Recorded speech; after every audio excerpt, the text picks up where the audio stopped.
Number 10. Queen of the Nile. For me, it's fun to think about the day in the life of an ancient Roman or Egyptian. I can only hope it was as beautiful as textbooks, movies, and video games make it out to be. But something that I find interesting is that the Egyptians were using makeup all those years ago. Yes, that's right, Cleopatra, being the bougiest of all the queens to ever grace our presence, or at least so Elizabeth Taylor would make me think so, had her fair share of makeup use. However, something that may not be fit for a queen was the Egyptian eye glitter. Oh boy, here we go. To achieve this, colorful insect beetles were crushed up and added to an applicable powder, where you would then brush that on your eyes. Look, bugs don't gross me out, but I don't exactly know if I'd want that all up in my business. To be fair, we shouldn't be grossed out because, I hate to tell you, but there's some products we still use today that might have a cup or two of bugs in it, just saying. Number 9. Royal Bite. It would be difficult to specify a queen who had this done, as there are probably simply too many, and it's more of a, well, service I guess than a product, but hear me out.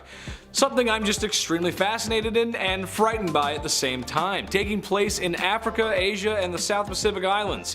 Your dentist's worst nightmare. Teeth sharpening. Ooh. Considered to be a thing of beauty. Many women, and even recently, have undergone this process of jungle dentistry. I for one cannot judge someone else's culture. However, I can judge the experience of acquiring such a look. And I know that just can't be fun. You ever get a cavity removed at the dentist and buddies just drilling into your tooth like John D. Rockefeller looking for some oil? Okay, well imagine someone filing your teeth down like a high school woodshop project. Yeah, no thanks. I get shivers just thinking about it, and all that blood and the powdered teeth just piling up in your mouth, and there's no suction thingy? Nah, that's just the worst, man. Nah, that ain't it. I talked to the chief, he's a dentist. That ain't it. Number 8. Shampoo. What's better than having a hot shower after a long day and just rinsing off the woes of the day? Honestly, it's one of my favorite things. For me, a nice hair wash feels good with my favorite shampoo, and because I'm a guy, my body wash, shampoo, and conditioner are all the same product. It's what we do. However, queens of the Inca civilization had more lucrative beauty products, to say the least. I say product because this was a process. What am I talking about? Fermented urine. What else, of course? Yes, that's right, the Incas' favorite way to combat those dry scalps was the forbidden lemonade. That's just gross, don't drink that. They would have clay pots filled with the golden broth, and then it was cast aside to really let those flavors come together. Or at least I think that's what's happening. That's something a chef would say. Anyway, once it reached the desired level of fermentation, it was then used to clean hair. Oh man, what a way to make a queen stay fresh. Just message to the Incas, just stick to soap, man. Don't do that. Imagine just like having it it feels so good. Oh, it smells great. I love this. This is fantastic. This is so great. I love this. Number 7, foundation. Sometimes all a girl or a queen needs is a little foundation. After all, who doesn't want to have a gorgeous glowing complexion? Especially if you're a queen. The royalty of ye olde Europe felt the same way, except their products were a little different than to what a queen would have today. Some products are hard to pitch and market, but this would be even hard to market in a Super Bowl commercial. The queens of ye olde Europe fell into a trend of having pale skin. So, to achieve this mixture, it was a mixture of lead and vinegar to coat the face that gave the desired pale look. That just sounds awful. Talk about scandalous. Our queen's makeup makes her smell like she's been working away in a lead mine all day. Naturally, this couldn't have been pleasant, but a girl's gotta do what a girl's gotta do. Beauty is pain, and sometimes it's really stinky. Number 6, cowboy action. Okay, not exactly a queen, but pretty close. Hear me out, guys. Sarah Winchester was the widow and the heiress of the Winchester rifle fortune. This included $20 million and 50% of shares of the company. Man, I wish that was me. And in case you didn't know, the Winchester Rifle Company was responsible for making guns good when a lot just weren't. And that model of rifle unfortunately took a lot of lives, so it's said that the Winchester mansion was haunted by the ghosts of the poor souls who found themselves at the business end of a repeater. Sarah allegedly was missing a few cards from the deck, all 6s and 9s, just a little crazy. So in her craziness, it's fair to say she spent some time with a Winchester rifle or two, which is quite a scandalous product for a queen who thinks she's seeing ghosts. Plus, women back then, besides Annie Oakley, weren't supposed to handle things like that because it was the 1800s and men were just really mean and stinky, and come on guys, give her a break. Ain't that woman can't shoot a gun? What are you talking about? At number 5, The Horse and His Boy. On the less violent end of the spectrum, Jahangir was actually a big fan of the arts, science, and worldly things. Unlike his father, who couldn't read and write, an interesting skill for a ruler not to have, Jahangir was all about it. He really wasn't interested in military, which was a task he left to his son. But he did inherit his father's wealth, and considering he wasn't working in the military, he had time to indulge his curiosity. In his memoirs, there are fantastic paintings of exotic animals. There's a painting of a zebra that has a very funny story behind it. The zebra was being taken as a gift to the Safavid Shah, and it was traveling through the port of the empire. Jahangir heard about it and had it brought to court first, and didn't believe that it was real. He thought that it was a painted horse, so he had people try and wash them off. Only when the paint didn't come off did he realize his mistake and ordered that the wondrous creature be painted.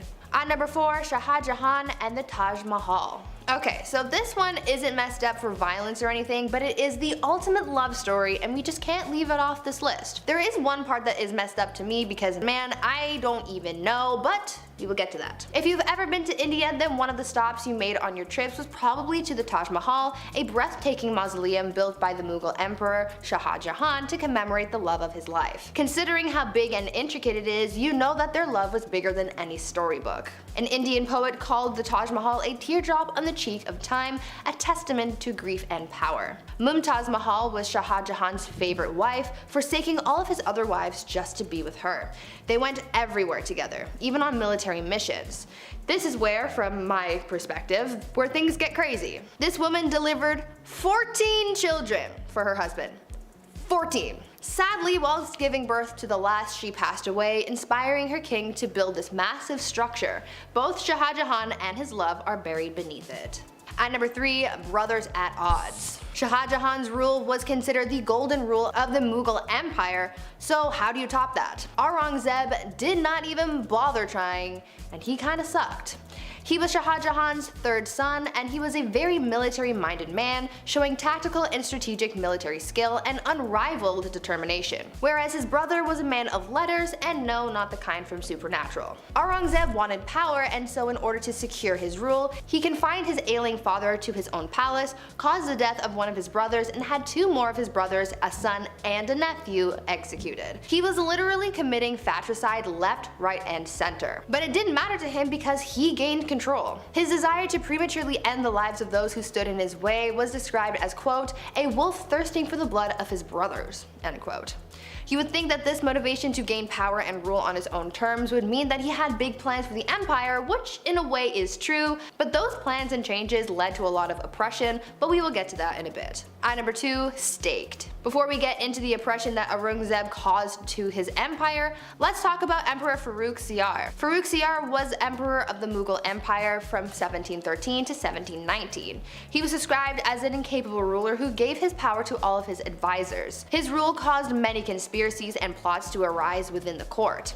He caused a lot of people a lot of pain for his plight for power. With the help of his allies, he gave many of his enemies the gift of the big sleep, but by far the most ruthless thing he did was kill Jahandar Shah and Zulfikar Khan Nusrat Jung. What made their deaths so brutal was the fact that when they went the emperor hung their heads on poles, and just to add insult to injury, he made their parents walk at their funeral.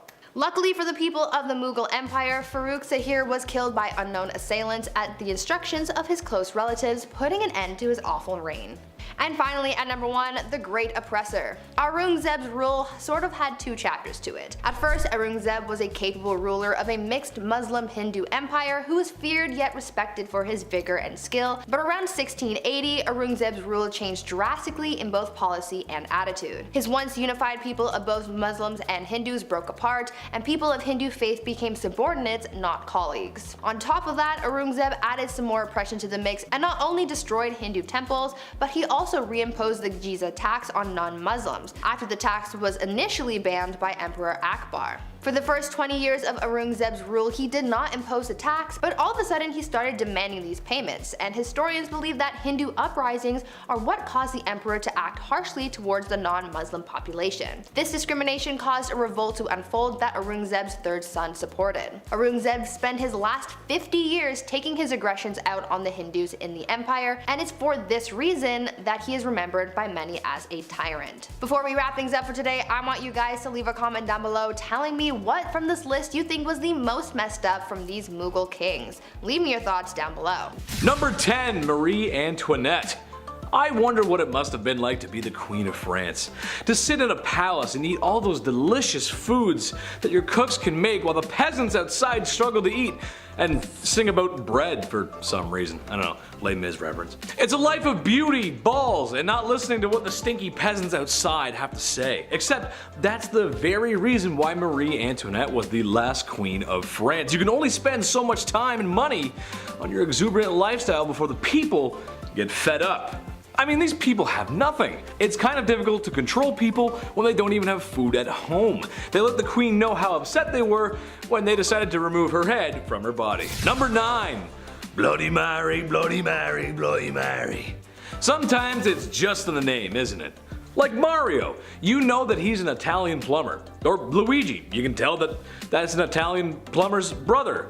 And King Dedede, king of the DDDs or something. I don't know. Okay, maybe the names don't always give it away, but Bloody Mary does. Most known for her liberal use of the wooden stake and the whole burning folks alive thing. I wish I could tell you it was for barbecue, but it was actually for some more serious religious persecution and reformation. The Catholic Church was hot, but the witches and heretics burning at the stake were hotter. No cap. Number 8. Reina Valona of Madagascar. This one is a new one for me. Didn't know about this, but here we go. So basically, Queen Reina I'm just gonna call her Queen Ravioli because I can't pronounce it. Basically, Queen Ravioli takes over from her past husband. She says to herself, how can I make things better? Oh, I know. How about I become a ruthless, bloodthirsty, unaliving tyrant? Great idea, right? Yes, very not great success. Yes, unfortunately she did many heinous things. Something I found out to be particularly interesting, however, was her destroying the many good things her husband had set up before her. Madagascar had some European intervention, and while it's true that a lot of times that is a bad thing, and yeah, it's a bad thing, and it does bring some bad stuff with it, however, it also brings a lot of good things with it. In Madagascar's case, it was markets, modern schools, trade, and diplomacy with Europe, and that's good. Money's good, you like that. Well, the queen wasn't having any of that, so she reformed. And by that I mean she repressed and unalived people. Number 7. Empress Irene. Kings, queens, emperors, and empresses. Chances are these folks are related. It's a family thing. And mia familia, you know what I mean? It's how it goes when you're the king, and you need a son to continue the lineage. Even though I would like to argue that if you're gone, you're gone. So who really cares who's taken over? Just my opinion. Speaking of eye gouging, oh wait, I didn't mention that before. I made a segue, but okay, that's alright, bad segue. Well, the topic of discussion here is Empress Irene. Basically, her son was taking too much power for himself. She was losing hers, and yada yada, and his eyes were gouged out from 2 guards ordered by his dear, sweet mother. Can you blame her though? I mean, come on, he was threatening her rule. She worked so hard to get there. The chief was just silent on this one. Chief had no words for that one, guys. No words. Number 6. Fu Hao. Another woman in history married to a man in the stinky patriarchy. Worst! Except Fu Hao didn't want to be wife 57 of 64. She wanted more than that. And to be honest, I think that's fair. You go, girl. Who wants to be wife 57 of 64? Maybe some people in Utah, I don't know. What's maybe slightly more unholy than having that many wives is going on an epic military campaign and raging war in the Shang dynasty. A warrior queen, if you will. We know some of this history based on her tomb, as she was buried with ceremonial weapons, knives, blades, swords, some dogs, some human sacrifices, gold, money, jade, and lots of other valuable goodies. Just makes you want to loot all the stuff in there, doesn't it? I mean, jade's pretty cool. This was a common practice amongst male warriors back then, but you know what? Good for her and all that unaliving. Way to go, sister. I like it. Very nice. Okay. Number 5. Domestic disturbance. William the Conqueror was one down bad dude. The illegitimate ruler to the throne left a bad taste in some people's mouths, and was just as ruthless in silencing those rebellions that were always uprising against him as he was with the famous battles he was a part of, like the Battle of Hastings. But what I think he should be remembered by is the way he asked Matilda to marry him, or rather the extreme measures he took when she refused his advances because he was an illegitimate leader. William dragged Matilda by the hair out into the middle of the street and beat her until she agreed to marry him. I don't have to tell you how messed up that is, and I sure hope I don't. Number 4. Nero Sauna. The Romans were kind of a big deal, especially if you're into history. Large city, culture, and some other structures are still around today. That's kinda cool. But while the city of Rome may have been the best city on earth at the time, Romans themselves could use a little work. Meet Emperor Nero, the vicious leader of Rome who became emperor through ill-gotten gains. However, in what may have been one of the first acts of flexing the male patriarchy, the divorce or forced separation of his wife Claudia Octavia comes to mind. It was a rocky marriage from the start. There was a general dislike from the very beginning, but when Nero remarried, as emperors did, he had Octavia banished to an island, where shortly after she would be suffocated in a hot vapor bath. Her demise was sad for most Romans. Oh yeah, and they tried to make it look like she did herself in. That's messed up, man. Number 3. Pedestal. I think in a healthy relationship, you ought to put your partner on a pedestal sometimes. Maybe your partner is drop dead gorgeous, a promising athlete, really enjoys collecting stamps. You go, little rock star, collect those presidential stamps. However, Emperor Caligula of Rome had some other ideas. He would literally put his wife, who he claimed to love, up on a pedestal stark naked and let his friends in the military gawk and glare at her. He would also say to her that he could end her life whenever he wanted and put a knife against her for no reason. Weird flex, but okay. This guy was awful to everyone as he tormented and unalived so many people. Well, you sure wouldn't want to see his face everywhere, as he liked to do just that. Built statues of himself everywhere because after losing your family to his tyranny and looking at his wife, you need to know who's responsible for all this. That's messed up. Number 2. Duzong Duzong Duzong. That wouldn't really be a great fraternity name, would it? Well, the Emperor of Duzong of China would think differently, as when he was in charge, that's pretty much what the royal court looked like. Enough drinking to keep AA in meetings for 100 years, and enough ladies of the evening to... Well, I don't have a joke for this one, but there were a lot of them, trust me. Having massive parties like that and enjoying the company of other women is not how you respect your wife. To make matters worse, it seemed that too much partying may have been a bad thing, who would have thought? As what he made up for in a fun weekend he lacked in governing, as the Mongols were at his front door, or gate rather. Eventually his empire would burn to the ground. All thanks to alcohol, and many women who laid down for their lives, literally. Number 1. Side piece. Look, I enjoy the company of a woman just as much as the next king sits on his throne. But in my opinion, once you find a wife, it's time to settle down, relax. No more crazy parties like Duzong. This is another generalization, but every king did this. Every king in the past has had mistresses, as if that is a totally okay thing to do to your wife and oftentimes the queen of your kingdom. I'm a reasonable guy, so maybe I can see having your side piece waiting in the wings to be stage center, but it's never one, is it? It's always multiple. Ladies of the past, all I can say is make sure you give birth to a boy and watch your back. They're coming for you. Kicking off the list at number 10, a goodnight kiss. We'll start off funny, okay? History can be funny sometimes, even when it's not meant to be, and it's meant to be completely serious. I can't help but read this information and laugh.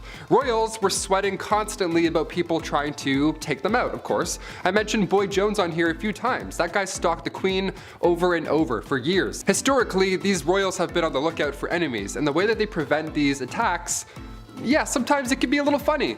Like the kissing sheets, for example. Have you heard about this weird position in the castle? What an odd job this is. A great deal of monarchs hired taste testers to make sure nobody poisoned their ale, which is, a pretty lousy job there. Either having a good day or a bad day, no in between.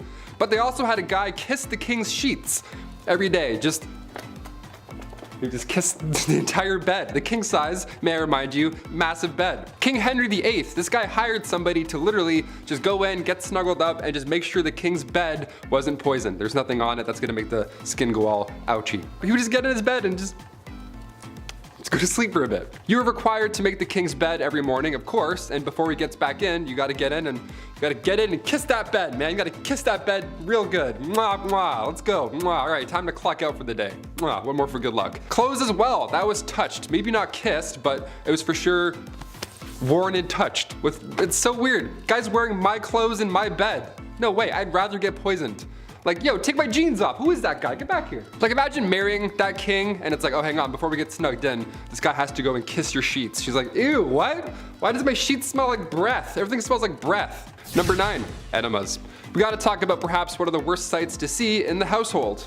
Back in the olden days, enemas were the talk of the town. Well, rather, the palace. Like most things in the 1400s, only the rich could afford the enema supplies. Specifically, King Louis XIV. Guy loved enemas. Just big old fan of enemas. It's believed that over the course of his life, Louis XIV received thousands of enemas. Thousands. It's a lot of decimals. Decimals for enemas. In just 1 year, Louis received 212 enemas. Like, guy, that's like 112 too much, I'd say. I don't know. He would always take it a step further, and dare I say, a step fancier, by using almond milk for the enemas. Imagine being married to a guy and he pulls out almond milk and you're like, oh no, not again. Come on, Louis, please, I just ate. Number 8, no bathing in this house.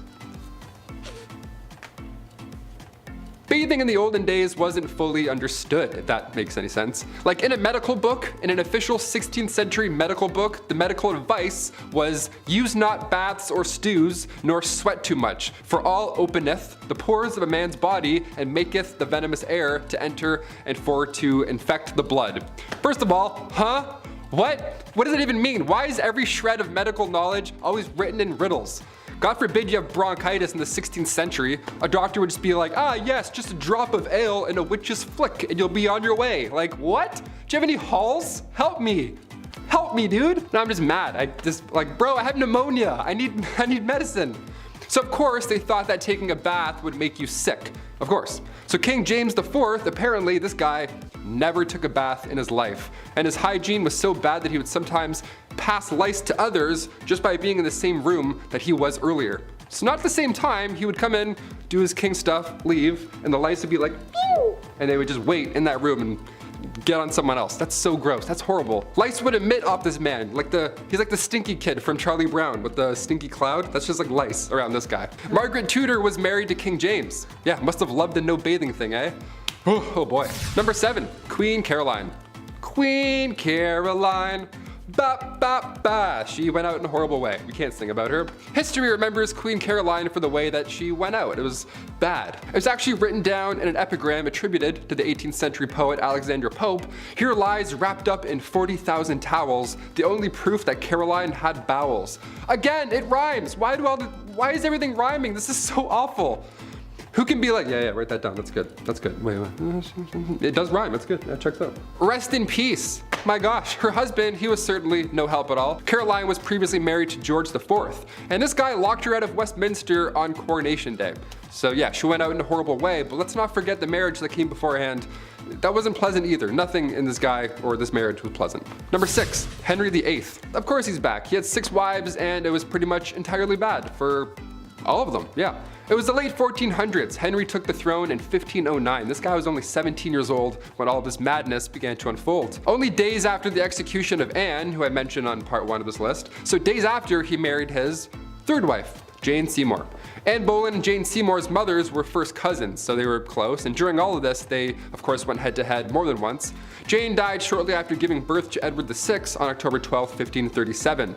I can't mention King Henry's wives and leave a couple out. This is just a history channel. We have to mention all of them, okay? Number 5, original plans. Another theory that surrounds the Queen is that King Tut's chamber was actually meant for her. Yeah, listen to this. The former Antiquities Minister doesn't believe this. He strongly stands by his belief that the lost queen was one of the female mummies found in the Valley of the Kings. What's compelling here though is that King Tut passed away at age 19, so many believe his own burial chamber hadn't even been built yet, or finished at least. So instead, they used hers. But a radar survey around the tomb in the Valley of the Kings shows us this hidden chamber behind the north wall of the burial chamber. It's been said before that King Tut's chamber was way too small and there must be more. His stepmom being buried in the same tomb, well, that's certainly a start. We're onto something.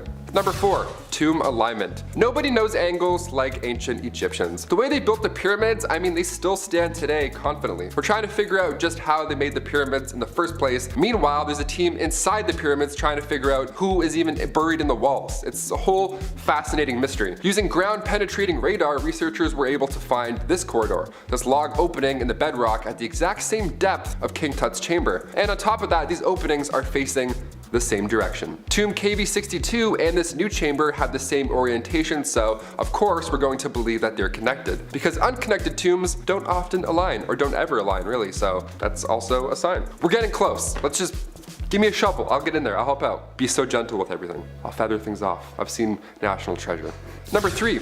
Brief ruling. The queen was the stepmother of King Tut. Her daughter was married to King Tut, so there's a handful of Egyptologists that believe that right before King Tut's ruling in the 14th century, there was this really small window where Nefertiti ruled as pharaoh. There's also a great deal of historians that believe Nefertiti was no ruler to her husband, King Akhenaten, but we don't have enough evidence quite yet to really know what happened. Hence why we're doing a mystery video on the long lost queen. Now we get it. The reason we're adamant on finding everything we can is because she literally changed Egyptian religion.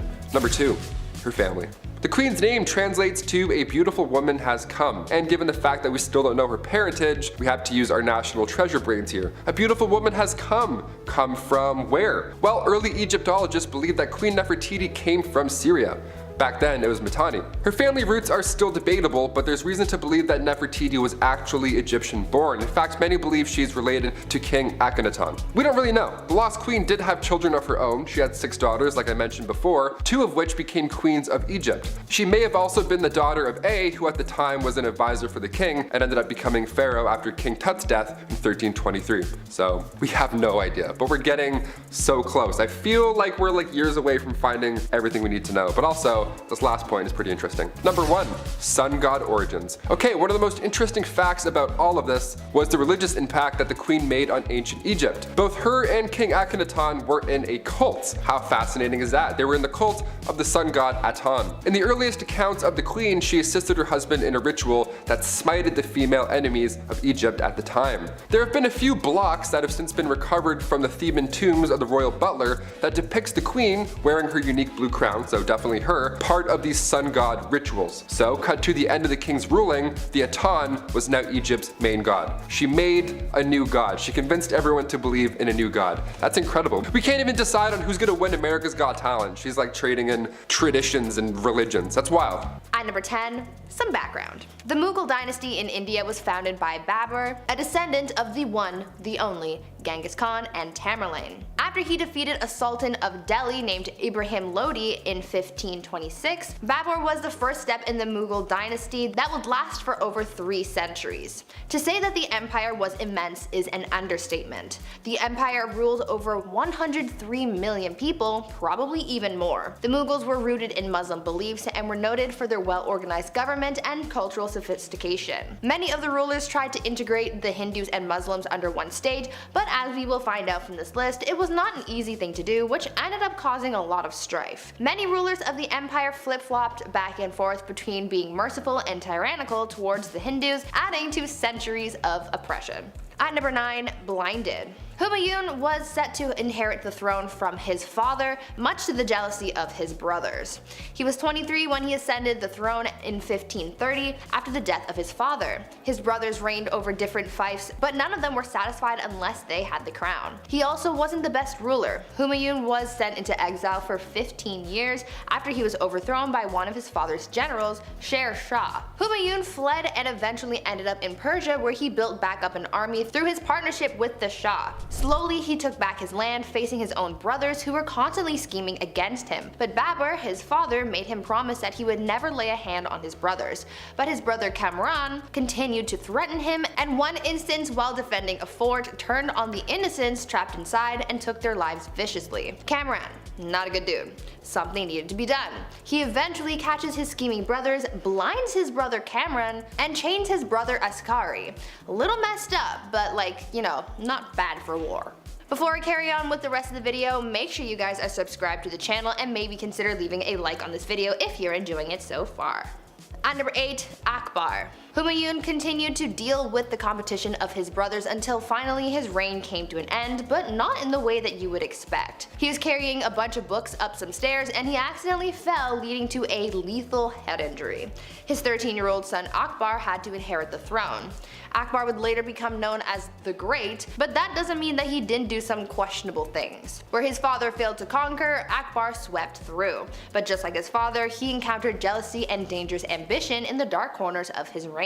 In Delhi, an attempt to assassinate him was made, the bowman nearly missing him. Who was behind it? The slave of a nobleman who recently tried to start a rebellion. But the plot thickens. Akbar's foster brother's mother had further designs to establish power for herself through her son, Adam Khan. Khan actually ended up taking the life of Akbar's foster father, which led to Akbar throwing him down the stairs and therefore killing him. The mother died 40 days later due to grief. Grief over her son or the loss of power. Who knows? At number 7, Jahangir. So this guy was super impatient to become the ruler and was getting tired of Daddy Akbar taking his time. So he revolted. Damn, this court honestly was just rife with rebellion. They never got tired of it. In 1599, while his father was otherwise engaged and away from the palace, Prince Salim led a revolt. During the revolt, he even skinned a man alive. Akbar was pissed about this and wrote to his son and said, quote, "I have never skinned a bird alive in my life, and you have treated a human being in this manner." Jahangir then went on to conspire against a close advisor of his father named Abul Fazl, whom Jahangir killed in a small battle. Despite Akbar being devastated at his son's behavior, he was the only male heir left to inherit, so on Akbar's deathbed he forgave his son and implored the nobles to recognize him as a leader. At number 6, sowed to an ox. Now Jahangir was emperor, but the trouble didn't stop there. I saw some sources recognize him as a somewhat benevolent figure, while others said that he was the exact opposite. He was pretty brutal, and his first task was crushing a rebellion against that which his own son began. Apple, not far from the tree. He was traveling to Lahore when he came across two nobles who were sympathetic to his son's cause, so he decided to punish them in a very peculiar and violent way. He ordered that one be sewed to the skin of an ass and the other to an ox. Now that is messed up. When he got to Lahore to face the rebels, he crushed them and blinded his own son as punishment. A ruler couldn't have any impediment, so therefore his son could no longer pursue the role. Then he hung his son's followers outside of Taxali Gate. Yeah, so even within the confines of war, this guy had some pretty messed up ideas. Number 5. Nothing left. Alexander the Great was an excellent warrior for his time. Having conquered so much at a young age is really quite impressive. His empire stretched from Greece all the way to India. For a history class or a good book, this is fine, but in reality, he was a conqueror. The places he was marching into weren't exactly happy to have spear-wielding visitors. He laid siege on multiple cities, executed those who defied him, and sold people into YouTube's least favorite S-word. Just about checks off everything a guy needs to be considered a tyrant. History remembers his conquest, but I for sure will not forget how brutal conquerors can really be. Number 4. Chop chop. While Maximilien Robespierre was not a king in the monarch sense, he did hold a lot of political power in France when the political climate was quite messy. Plus, France was at war. But even messier than that is the way he dealt with citizens who were deemed anti-revolution, by sending them to the guillotine. Within a 1-year period, he sent 17,000 people to their dooms via the National Razor, or as it became to be known. He even began practicing deism, something he called the cult of the Supreme Being. And if you know your history, you know that you can't get away with that forever. And with some sweet poetic justice, Robespierre was sentenced to the guillotine. Number 3. All my friends are dead. Usually when people expire, the human thing to do is bury said lifeless human. It's just what we do.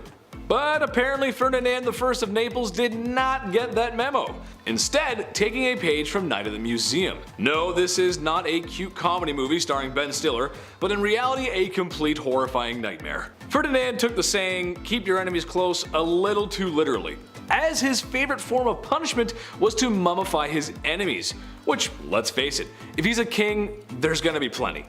And he would like to display these mummies in what's probably the coolest place to be if you're into that weird goth stuff. He did keep some alive in the dungeon, but he much preferred his guests embalmed, where he would have them dressed up on display, just as they were before making the mistake of crossing Ferdinand. Now, what's the point of having that hardcore collection if you're not going to show it off? Well, he did. To the people he suspected of treason, which in a place like that, treason leaves your mind pretty quick. Number 2. Average height for the time. Napoleon Bonaparte was one of the greatest military strategists of his time, maybe of all time. With full support of the French army, Napoleon found himself earning gallant victories one after another, all being accomplished at a very young age. However, after years of great success in multiple wars and kicking a lot of imperial butt, it started to go to his head. Shortly after the coup that overthrew Robespierre, Napoleon had gained enough support to claim himself as the Emperor of France. With said power, dissolved the freedom of press, reduced the rights of women, and oh yeah, he was at war with most of Europe for years to come. While his military victories cannot be understated, his rise as a tyrannical dictator makes him very unholy. Number 1. Dracula. There's been a lot of unholy things said here today, but old Vladdy takes the cake. What he lacked in land and power, he made up for in his brutality. As the legends go, Vlad was creative in his punishments, and was well noted for his human art pieces. And by art, I mean impaling his enemy on pikes, sometimes through their rear ends, and leaving them as warnings for anyone who dared cross him. Similar to the time visiting envoys wouldn't remove their hats as it is to do in tradition, so Vlad had their hats nailed to their skulls, so that they may never remove them. There are a few other stories that are just too hot for YouTube, but I think he's a textbook example of unholy. He may also be the inspiration for Dracula. Imagine being that much of a monster one is created in your likeness. I mean, just looking at the painting of this guy creeps me out, man. Whoa! Number 10. No one's ever really gone. You may have heard that said when losing a family member, a pet, or in the worst Star Wars movies ever made. Sorry, not sorry Disney, those are terrible. But perhaps there is someone who is never really gone. Genghis Khan. Yes, that's right. The ruthless Mongol warrior who conquered so much in his time that we're still talking about it today. So why is this big bad warrior still with us today? Well, that's because of DNA. Yeah, in his time there was lots of activities going on, besides the usual pillaging the village and unaliving those who oppose you. There were a lot of happy endings, let's say, and by that I mean forced non-YouTube friendly conduct bedroom happy endings. So much so that when a study was conducted back in 2003, 8% of men in Asia were thought to be descendants of the mighty man himself. 0.5% worldwide. That doesn't sound like a lot, but we're talking about millions of people here. Next time you go out, you may be brushing shoulders with the warrior's kin. Prepare for battle! Number 9. Henry again? Boy, it's really hard not to talk about this guy, but dude was kinda down bad for it. He's just most well known for his mistreatment of his wives, and by mistreatment, I don't mean getting into a fight over whether or not the toilet seat should be up or down and then having a very toxic argument in front of family members. No, because when Henry was upset with marriage, he wanted divorce, which honestly was kind of taboo for the time. Oh yeah, and he also beheaded 2 of his wives because that's how it goes. I know every couple has their issues to work out, but for most dads out there, having sun-drenched beer-fueled weekends, they never go beheading after that. Although, Dad's been staring at the lawnmower for a while and there's a lot of blades on that. Dad? While it is true King Henry VIII did behead 2 wives, he didn't do it to all of them. And at some points we're honestly quite pleased with his holy sanctity of marriage. Anyone who's ever been married can tell you how peaceful and sacred that bond really is.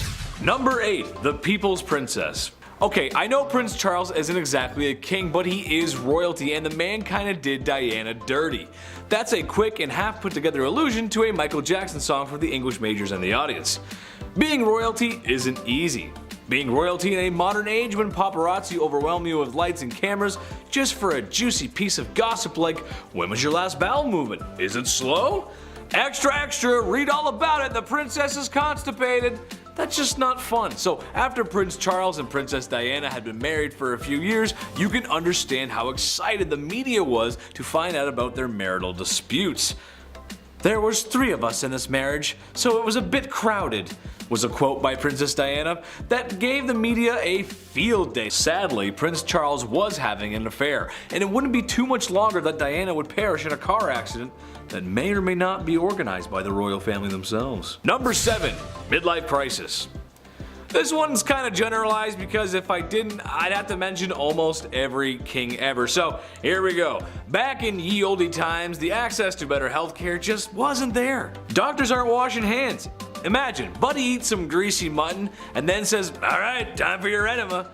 But those aren't the only greasy hands around certain orifices I'm talking about. I'm talking about kings marrying older girls at the ripe age of 12. Yep, that's right. Nothing says experience in womanhood like being 12. People didn't live long, and oftentimes these arranged marriages had ulterior motives, like alliances or business really. However, that does not make up for marrying a 12-year-old who may or may not have started those super weird changing times, like when you were 12 and now there's hair showing up in places that you didn't know there could be hair. I sent a courier to the chief and he came back with this message: "It ain't it."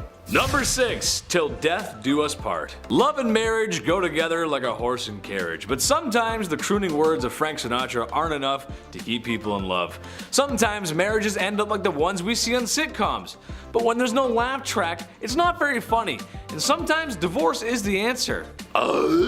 Medieval Germans thought this too, and something they practiced was divorce by combat. Basically, the man goes into a hole with his arm tied behind his back and the woman is free to move around with a sack of rocks. These proceedings are strange, as I'm sure no husband or wife married today would ever get so frustrated with one another that they would want to hit one another on the head with rocks. Oh, the blessings of being married. Number 5. Queen Isabella I. The Spanish Inquisition. Pretty high up there as far as terrifying points in history go. If you weren't willing to convert to Catholicism, you were tormented, interrogated, and burned at the stake. Who was behind this awful time in history? This lady, Queen Isabella I. Technically, as she was fighting for a holy order for the Catholic Church, this can be seen as holy, but was it? Burning people at the stake because they didn't share this belief? Not cool, Isabel. She created a secular government through her reign which allowed for the monarchy to have more power. Being a pious Catholic, she made Catholicism the official religion and created a tribunal to make this happen. Secret service or a secret police that spread fear wherever they went. Her direct influence caused the Jewish population to falter for a really long time after. Number 4. Fridegund of Soissons. Okay, I maybe said that wrong, so I apologize. Kind of impressed with her rise to power. She went from slave attendant to queen. How do you bridge that gap? No idea. Boy was she ferocious. Assassination and manipulation were her main political tools. Fridegund was among a small number of enslaved women in the Merovingian household that became a queen. Merovingian was the OG Central Europe before everything got split up. She survived political dangers and retained her husband's loyalty and could persuade monks and priests to jump onto her plots with ease. She encouraged her husband, the king, to set aside his first wife and then even take the life of his second. But his second wife, Galswinda, had a sister named Brunhild who became the mortal enemy of Fridegund. She had good reason to be. Fridegund continued to do everything she could to secure her position, one assassination after the next. She was a pretty stormy lady. Number 3. Bathory. Okay. Alright. Technically not a queen, I get it, but she might as well have been with the power that she had. So fight me. She's remembered as the most evil woman in the world in history, I think. I don't know. That's my opinion. Bathory was the stuff of nightmares. Elizabeth Bathory was born on August 7, 1560 into a prominent Hungarian noble family, making her practically untouchable. She married a very famous war hero who is suspected of gifting Bloody Lizzie with the skills she used to kill. After she died, Bathory became obsessed with immortality. Supposedly when one of her servants accidentally spilt blood on her and her skin appeared younger after. Bathory then began her mission of horror, luring over 650 young virgin women to her palace and brutally taking their lives. She was even bold enough to lure daughters of nobility. Before draining them of their blood, she would make them suffer in ways you don't even want to imagine before bathing in the blood itself. When she was finally caught, 3 of her servants were executed, but she was simply locked away in her tower for the rest of her days on house arrest. Ugh. Number 2, Catherine de' Medici, also known as the Serpent Queen. History colors her story as the tale of the evil queen. On one hand, she is remembered for being one of the most powerful French queens in history, and then on the other, she was blamed for the many atrocities that took place during her reign. Her regency was marked by the French wars of religion and the many games Catherine played within them. The Catholics and the Protestants, as previously mentioned, were at war, and she spent a lot of time trying to find peace. Kind of. But she was a passionate Catholic and is believed to have tried to remove a Protestant general from her son's side. When he survived the attack, she lied and convinced her son that the Protestants were responsible, so she scapegoated them. So he authorized taking the lives of their leaders. Enter St. Bartholomew's Massacre. Catherine implicated the general, which resulted in him being the first to be beaten and then tossed out of his own bedroom window. An estimated 3,000 French Protestants were taken out in Paris, but the total countrywide was around 70,000. And last but not least, Bloody Mary, actually known as Queen Mary I of England, so no, I'm not talking about the girl you say in the mirror 3 times so that she appears and you're like, wow, I'm haunted forever. Queen Mary became known as Bloody Mary due to her vicious tirade against Protestants in England during her reign. She even imprisoned her own sister, Elizabeth, who we mentioned at the beginning of this list, due to suspicions of treason. This was unfounded. She bore her father Henry VIII ill will after the stuff he pulled with the church and after having delegitimized her as his heir for a time.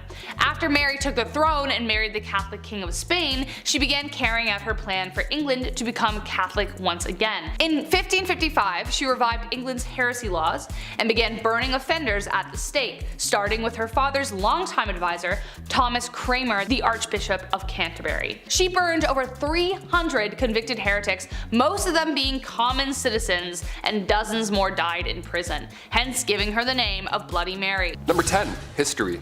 Ruling alongside the pharaoh Akhenaten from 1353 to 1336 BC. Queen Nefertiti, aka the Lady of Grace, aka Hereditary Princess, was born in 1370 BCE. She was born in the Egyptian city of Thebes, and she was only 15 years old when she married the 16-year-old Akhenaten. She worshipped the sun god Aten, and alongside her young husband, she built a new capital city called Amarna, and she also created a new religion, so how's that? She ruled over what's considered the wealthiest period in Egypt history. Nefertiti had 6 children, which were all daughters, which may have had something to do with why we don't know much about her today, but I'll get into that much later on. Number 9. Her death. After changing Egypt's religious and political structure, soaring to new heights as a woman in the Egyptian court, the queen just vanished, just like that. And on this video, we're going to try and figure out what may have happened to her. During the 12th year of the 17 that her husband ruled for, historical records seem to have just wiped out the queen's legacy. She was gone from everything. Many believe that she didn't actually die, but rather she disguised herself and continued to rule. The next in line after Akhenaten's reign was the pharaoh Smenkhare. Was that really Nefertiti in disguise? I hope so. That would be pretty sweet if we proved that and figured that out. I'm really rooting for that. The reason we believe that she may have disguised herself as a man is because of the female pharaoh Hatshepsut, because they ruled with a fake beard in the 15th century. It's known that they had a big traditional fake beard. It's cool. It's like kind of flashy. I kind of want one. I can't grow a beard or a mustache, so I kind of want a fake one myself. Lastly, there's a theory that the reason Nefertiti was banished was because she couldn't produce a male heir. We've gotten closer to uncovering the truth though recently in 2015, when Nicholas Reeves and Mamdouh El-Damadi found what they think is a hidden doorway in King Tut's tomb that contains perhaps the sarcophagus of the lost queen. I'll get into that shortly, but first we need to talk about her modern day origins.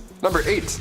Berlin bust. Perhaps one of the most popular ancient sculptures of all time was found on December 6, 1913. German archaeologist Ludwig Borchardt found this on the floor of the Royal Sculptures Workshop. This figure has some unforgettable details. I mean, first of all, she's breathtaking to look at, and the blue headpiece. These are all important. It was clear that this was Queen Nefertiti from the start. The German team split everything with the Egyptian government, so currently this bust is being held in Berlin. It draws in about 50,000 visitors a year to Berlin's newest museum, a little piece of Egypt all the way over there. We love it. Now, a fun little fact about this modern bust, in 2009 there were scans done to it, technology, nice, and it's revealed that underneath this painted layer is limestone carving of a woman so detailed that you can see wrinkles in her cheeks, even a bump on her nose as well. That's like 4K Egypt, it's crazy. Back in 2016, these two artists secretly 3D scanned the bust of the lost queen and then straight up released the files online as a free download. The future is here, I guess. Also, That's a little invasive. Just scanning your head, like that's really? But 3 years later, officials decided to release that to the public, so here it is, take a look. The Queen Nefertiti 3D bust,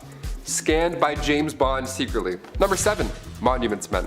It wasn't always a smooth ride for this specific bust. Sometimes it was a bust. I had to, why not? She spent 11 years in the private residence of Germany's expedition founder, Jacques Simon. Cut to 9 years later, that's when King Tut's tomb was discovered, a totally separate event, unbeknownst to them, connected.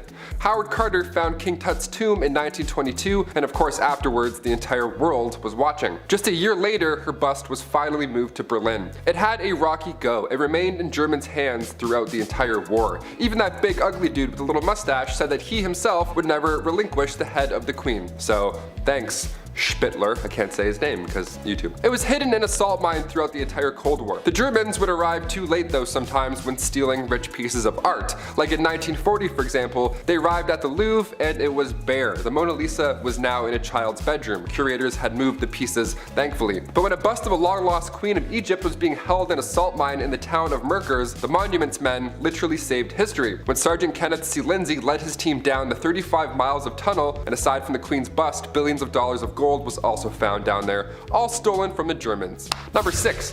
Hidden chamber. Ancient Egyptian architecture is mind-blowing. Even to this day, we're trying to figure out how exactly everything was built. More and more secrets are coming out of all these hidden tombs. It's fascinating. Technology is for sure a helping hand when it comes to learning about our past queens and kings. And for Queen Nefertiti, her final resting place is now believed to be in a secret chamber in King Tut's tomb. This was years ago. Egypt Tourist Minister Hisham Zazou said the discovery was like a big bang. And I see no lies. It's perhaps one of the biggest discoveries of the 21st century. After radar tests were conducted, Egyptian officials were 90% sure they found a hidden chamber. And it was also full of treasures, so that's neat. And also, we're onto something.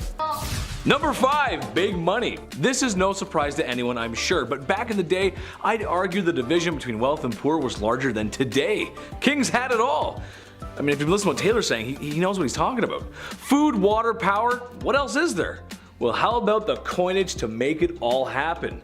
The bread, the guap, the dosh, and my favorite, the cheddar. Yes, that's right, the ancient king's wealth. Whatever they didn't already possess, they could take by force or simply just bought with incalculable riches. With uncalculable riches, so much money, they had so much money. I can't make it clear, they had a lot of money. A great example of this was Mansa Musa, a very wealthy king from the Mali Empire. It's speculated he might have been the wealthiest person to ever walk the face of the earth. Earning his riches through the trading of gold and salt, he decided to show the international community how rich he was, and went on tour, because that's just something you do when you have millions of dollars, I guess. Where in multiple cities he spent and gave away so much gold that it upset the city's economies. That is a big flex, okay. Donald Trump might have hotels, but Mansa Musa has everything else. It's kind of like Monopoly when one player has a boatload of cash and they go from one good property to the next. So if they land on something, they got all the cold hard cash to deal with it. Plus they also have some good property and they just make it back every turn anyway. I'm fed up with Monopoly. Number 4, King of Castles. King Ludwig II had numerous castles built to resemble fairy tale castles. Yeah, let's call this inspiration, I guess. What a privilege this ought to be. Ludwig was only 18 when he became the King of Bavaria back in 1864, and then he had castles built as, he was inspired from romantic literature and spending time at the opera. You hear that, Andrew? He was inspired after the opera. What a poet. It's crazy. Crazy. Must be nice, right? King Ludwig II would spend his nights in one castle, looking through his fancy telescope, admiring the next castle being built. What? He even freestyled the castle as well. Yeah, just 4 years in, the guy designed his own majestical castle. And to this day, it's one of the most photographed places in the world, so clearly he did something right. Neuschwanstein Castle, literal fairy tale, there we go. Meanwhile, I'm over here making castles in Minecraft. Still fun, we'll take it. Number 3, jousting. First there is bread, and then there is wine, and then there is entertainment. You can't tell me while a delicious plate of nachos dances like a ballerina in your microwave, you didn't pull up some super cool content to watch on your phone. Maybe featuring a large, kinda funny comedian, and maybe also featuring a super handsome, tall, funny comedian with the neck thing, I don't know. Kings of ye olde times did not possess the power of the internet or watching fail videos, so watching combat sports was the next best thing. Oh, what's that I hear? Watching the sport isn't enough? Well, some royalty even got involved. King Henry VIII, for example, just loved to joust because he did. He even had an accident with such, and it's what might have made him gone mad in the first place. Number 2, banning coffee.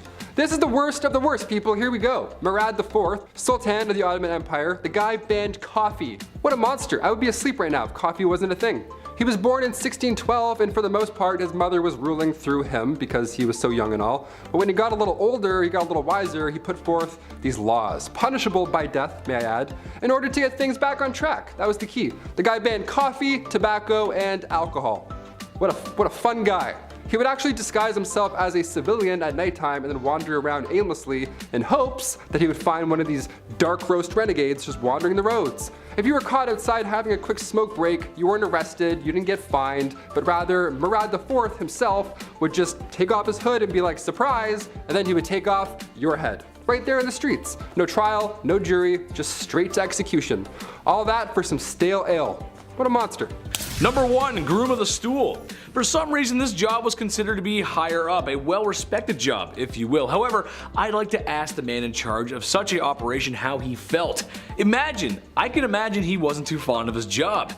Hands never clean, hands never cleaned. The groom of the stool is someone who would assist the king in his bathroom duties by supplying fresh water, towels, and whatever a king needs. He may have also been responsible for cleaning the forbidden starfish.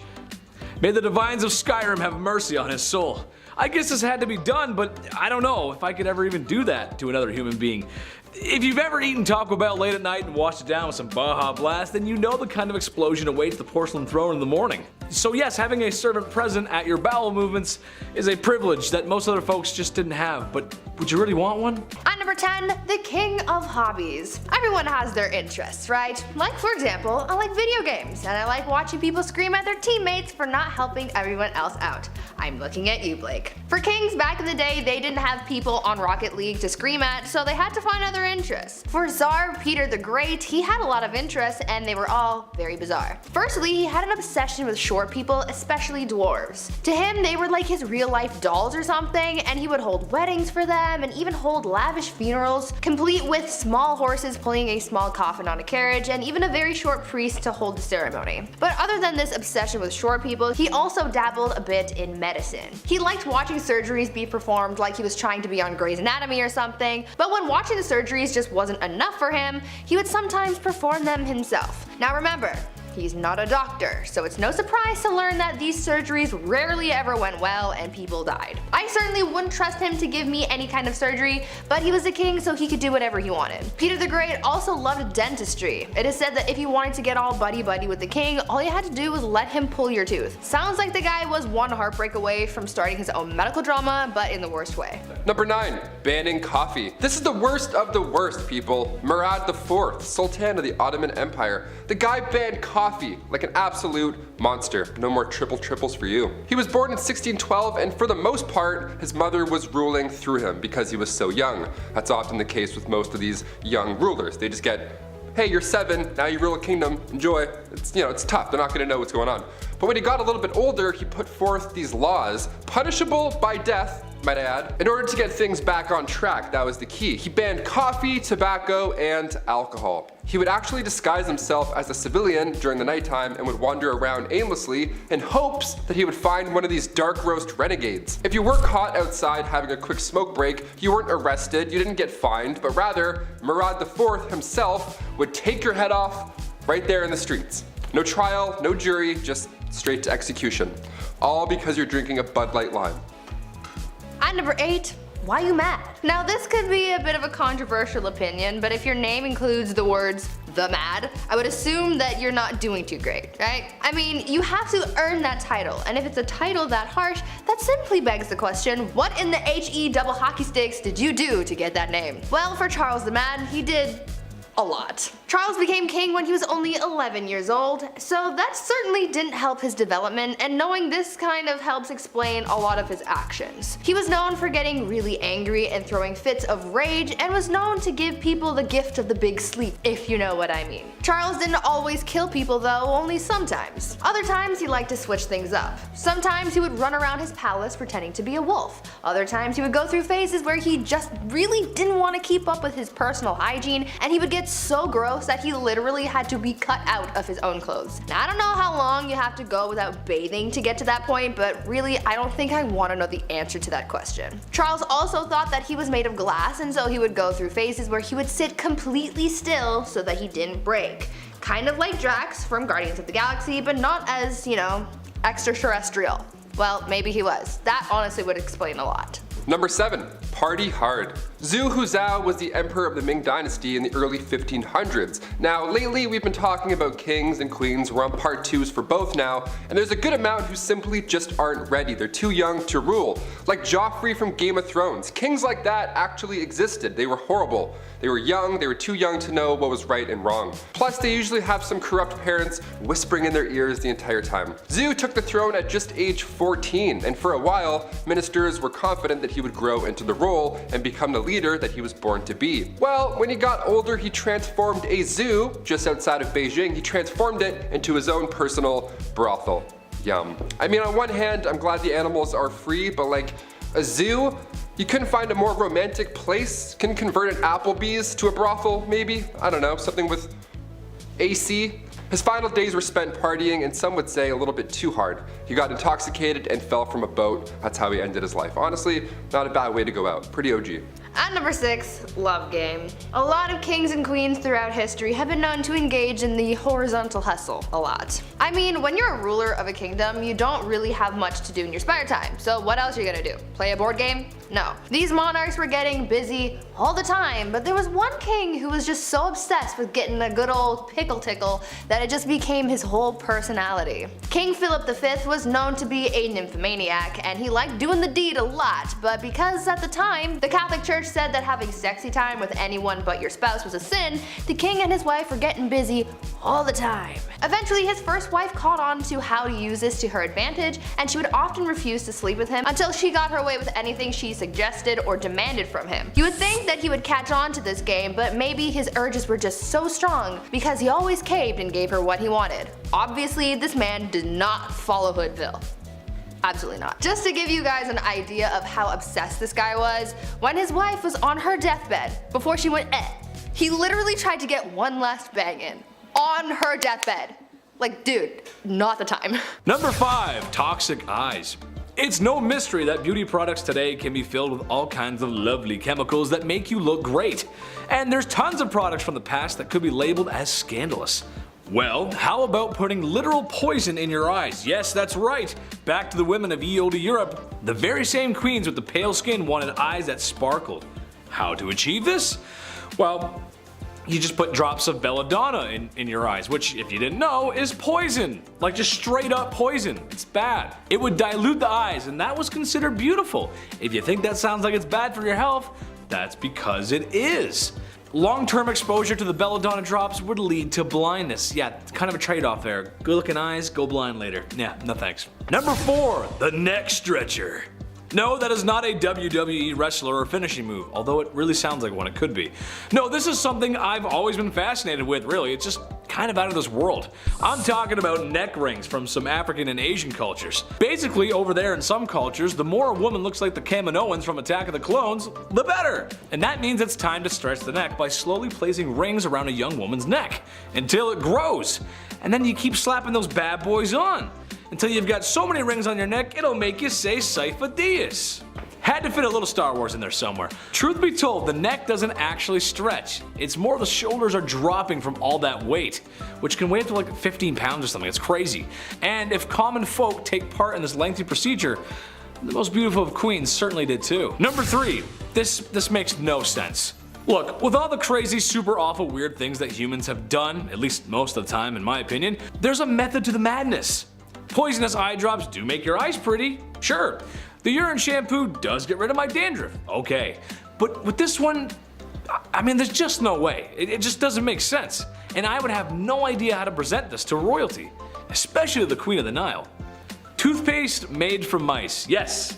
Just how though? It doesn't make any sense. Like, how is a mouse supposed to make your breath feel fresh over some herbs and nicer smelling things? Basically, you cut the mouse in half, like that's a normal thing to do, and then you put that in your mouth. Also, have you ever tried catching a mouse? That's not easy. Is there a mouse farm? So many questions. To me, it's just a really bad look to have the queen swishing around half a mouse in her mouth like some of Listerine's finest mouthwash. Ugh. Number 2, blondes have more fun. I don't know if that's true or not, but it's a popular hair color, and believe it or not, I used to have natural blonde hair, like super blonde. And then Harambe left this plane of existence and my hair got darker. Cause life got darker. Now all I want to do is listen to MCR in my room and write in my journal about how nobody understands me while MTV plays on the TV my parents bought me in the background. Some people want to go blonde. This was true of royal women in ye olde times. So time to reach for some good old fashioned hair dye right off the shelf, right?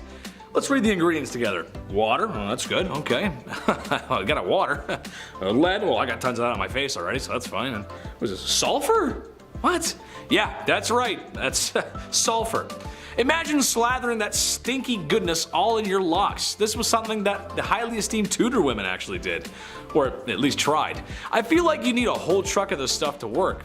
But then again, the smell. That's not how a queen should smell, is it? It's not right now, you shouldn't. It's not. Number 1, the Canary Girls. When Great Britain was at war, the Queen was a symbol of their freedom and democracy. True British strength to keep on carrying on. So the next time the Queen goes to visit a munitions factory to cheer on the women who are working hard day and night for the war effort, she might want to keep her distance. The high explosives used in the artillery shells, famously known as TNT, I'd break down the scientific name, but we all know my track record with reading. I can't. It is a very volatile substance, but not just for the explosive capabilities, but it's also toxic. Yeah, I didn't know this, I learned this. Very similar to the Radium Girls of the same fate. TNT with enough exposure can turn skin and hair a yellowy orange color. Now, we can't have Her Royal Majesty showing up somewhere looking like Big Bird, can we? To avoid being a literal blonde bombshell, perhaps stay away from the factory, Your Royal Highness. Kicking off the list at number 10, Heart of Glass. Alexandria of Bavaria, the royal who believed she had swallowed a grand piano made of glass.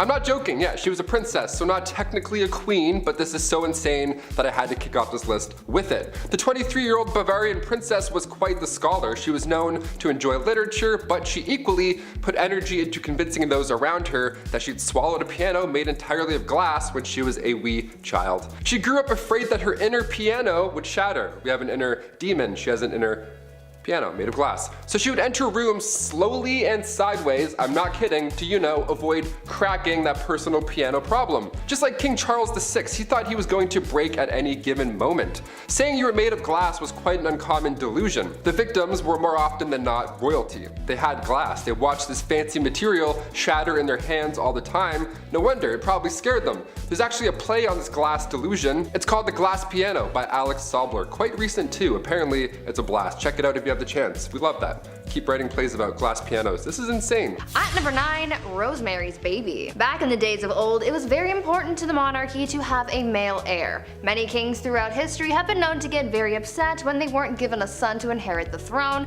and they put a lot of pressure on their wives to give them a boy. Why? I don't know. Boys kinda stuck.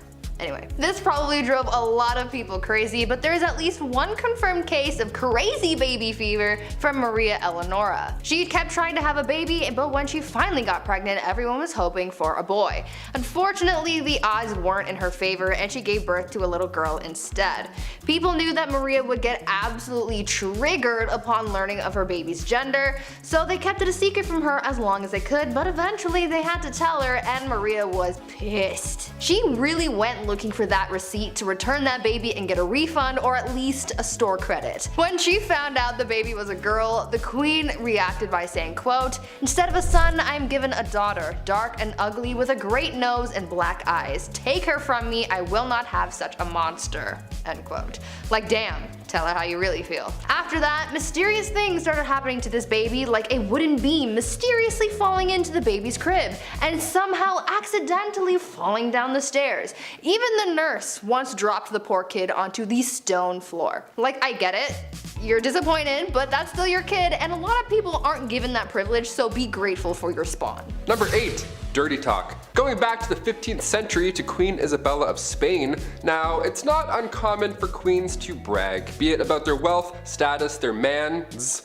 you name it. But to brag that you've only bathed twice in your life, That's a bit odd. What's the deal with this? Okay, well back in 537 AD, Rome had 11 aqueducts that ran over about 1,000 public fountains, okay? Over 900 bathhouses included. It was quite important, but when invading Goths cut them off, the Catholic Church literally had no idea how to fix the problem. So instead they just told everybody that bathing was a sin only practiced by pagans.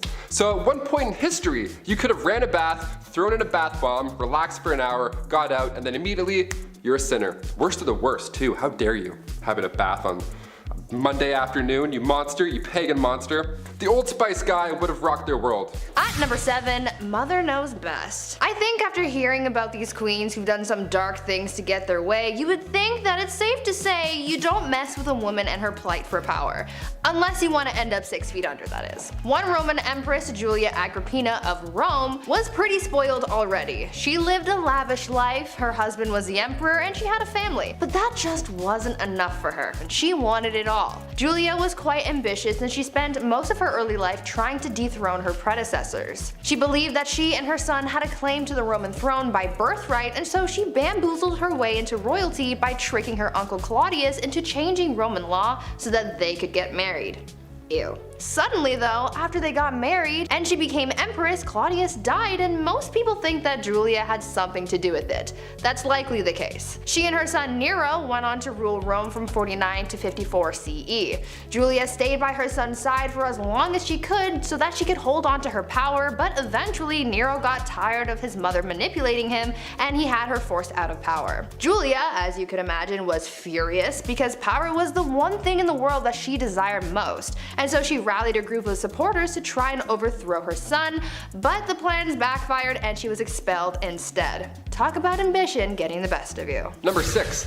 We are family. The last queen of Madagascar. Queen Rana Valona was one of the worst. She was born in 1788 and she ruled over the kingdom for 33 years. She was so cruel and violent that she would often choose violence first in order to preserve independence over the island. She's known as the most ruthless queen in history. After the death of her husband, she just went mad with that new power. In the late 1700s, her king brought peace to the land, but of course there were traditionalists who opposed him. The king's uncle at one point tried to take him out, but a local warned the king. That king repaid the local by adopting his daughter, Rana Valona, to marry his son, Prince Radama. Now, when her prince was alive, they didn't get along at all. And then come 1810, the king passed away, giving Ranilova the promotion of a lifetime.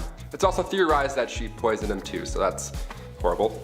Ranilova kept away the advances of the French and the British and left bodies of those who tried to attack out for display on the beach. Lovely, like bobbleheads. In 1845, Queen Rana Valona ordered 50,000 subjects to build roads across the jungle for 4 months straight for this massive buffalo hunt. Well, 10,000 of those poor souls died of starvation and exhaustion, and also not one buffalo was hunted, nor seen. Great plan. Number 5. Tamiris. Honestly, every time I face her in Civilization 6, it just ends badly. I'll spend a few turns building my economy or maybe organizing some troops, and I look back over at her cities and she's already amassed a massive army and is ahead in science.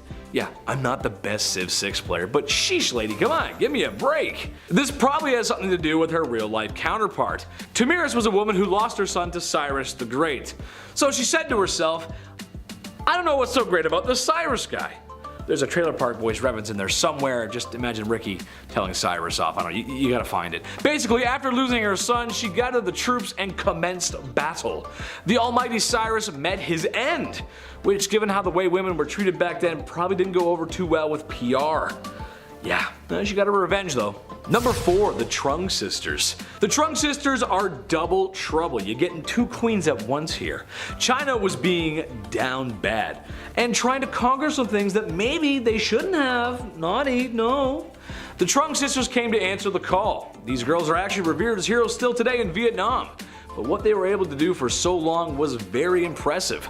China had a very impressive army, no surprise there, and Vietnam was a much smaller country, or kingdom I guess you'd say, and their army was not as impressive. But the sisters managed to hold them off for 3 years. 3 years with their forces. That is crazy good. That is very impressive, and perhaps a lot of bloodshed too.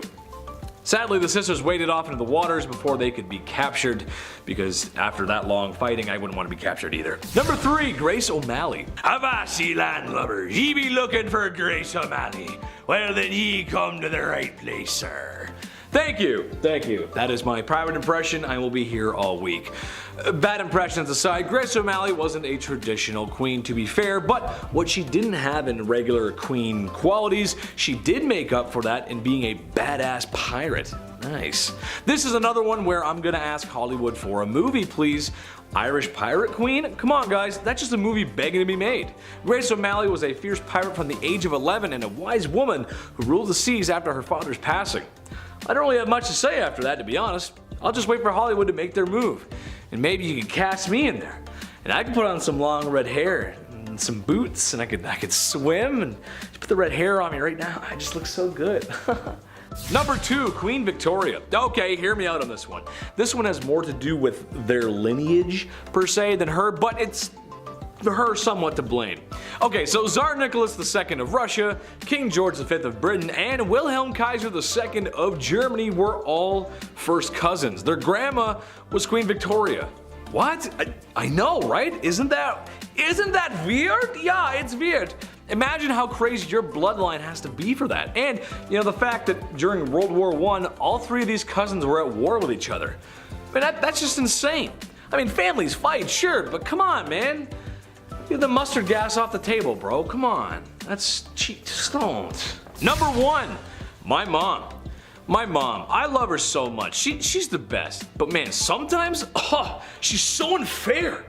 I had to do chores when I was a kid, and I had to put down the toilet seat, and worst of all, she made me put the lid of toothpaste back in the tube when I was done with it. I mean, come on, right? Not like she ever did anything for me, like birth me, feed me, raise me, clothe me, and love me unconditionally.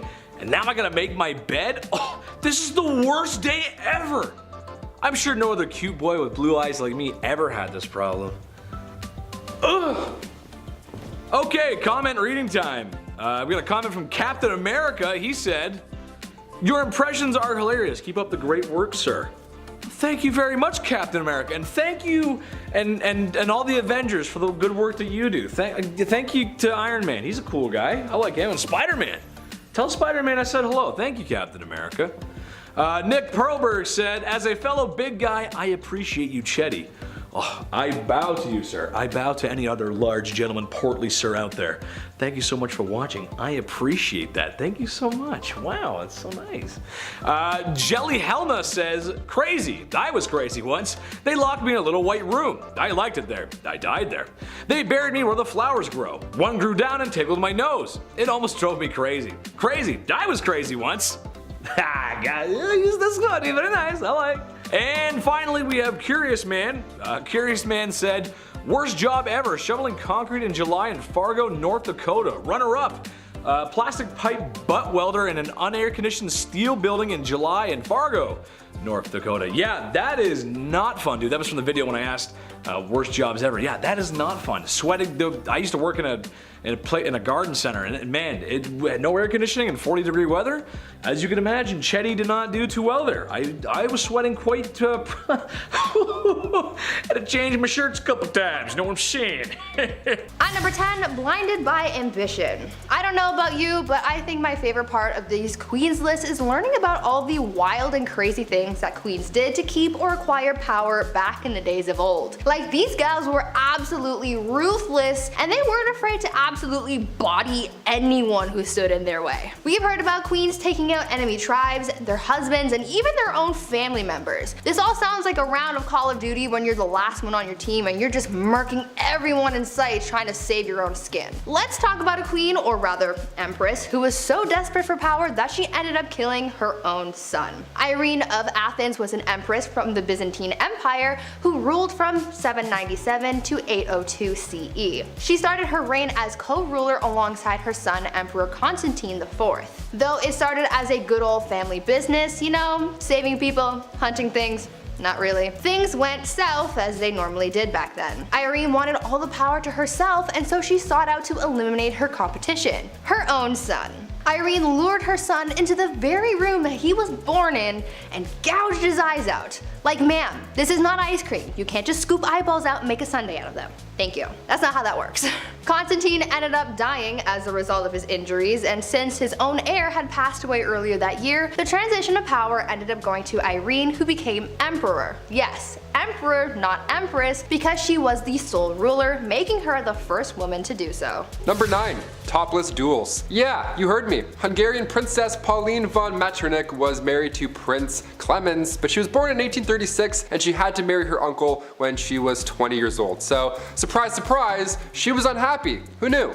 Weird, right? Since the marriage began, her husband was involved in numerous affairs. He liked going after actresses or singers, anyone glamorous or hot or cool. He barely paid any attention to her. That is until, you know, she started to have fun, live a life maybe. Yeah, once she got over this gross prince, she had a great time. She drank, she smoked, she partied, she defied convention, but most notably, her duel in the summer of 1892. She challenged another royal, a countess of the matter, to a duel in nothing but a corset. Now to this day, it's not yet determined who exactly won this duel, this corset poke off, but a princess dueling in the dark after some drinks, that should be a musical, not Frozen. Get out of here. At number 8, no side bays. A bad relationship can really mess you up. Anyone who's been through a bad breakup can tell you that. Not as many people carry that pain with them as much as Catherine de Medici did back in the day. Her didn't even begin to describe how she felt, and she really embodied the pain that she was feeling after having her heart broken. She basically turned into the type of person that was like, if I'm not happy, no one else is gonna be happy either. Catherine's husband, Henry II of France, had a mistress, and Catherine was well aware of it. They had been having an affair for basically the whole time Catherine was married to Henry, and he loved his mistress more than he ever loved his wife. When Henry was on his deathbed, his final request was to see his mistress one last time, and as a final FU to her husband, not only did she deny the mistress from visiting Henry, but she literally made him die alone with no one by his side when he kicked the bucket. On top of this hatred towards her husband though, Catherine was also an absolute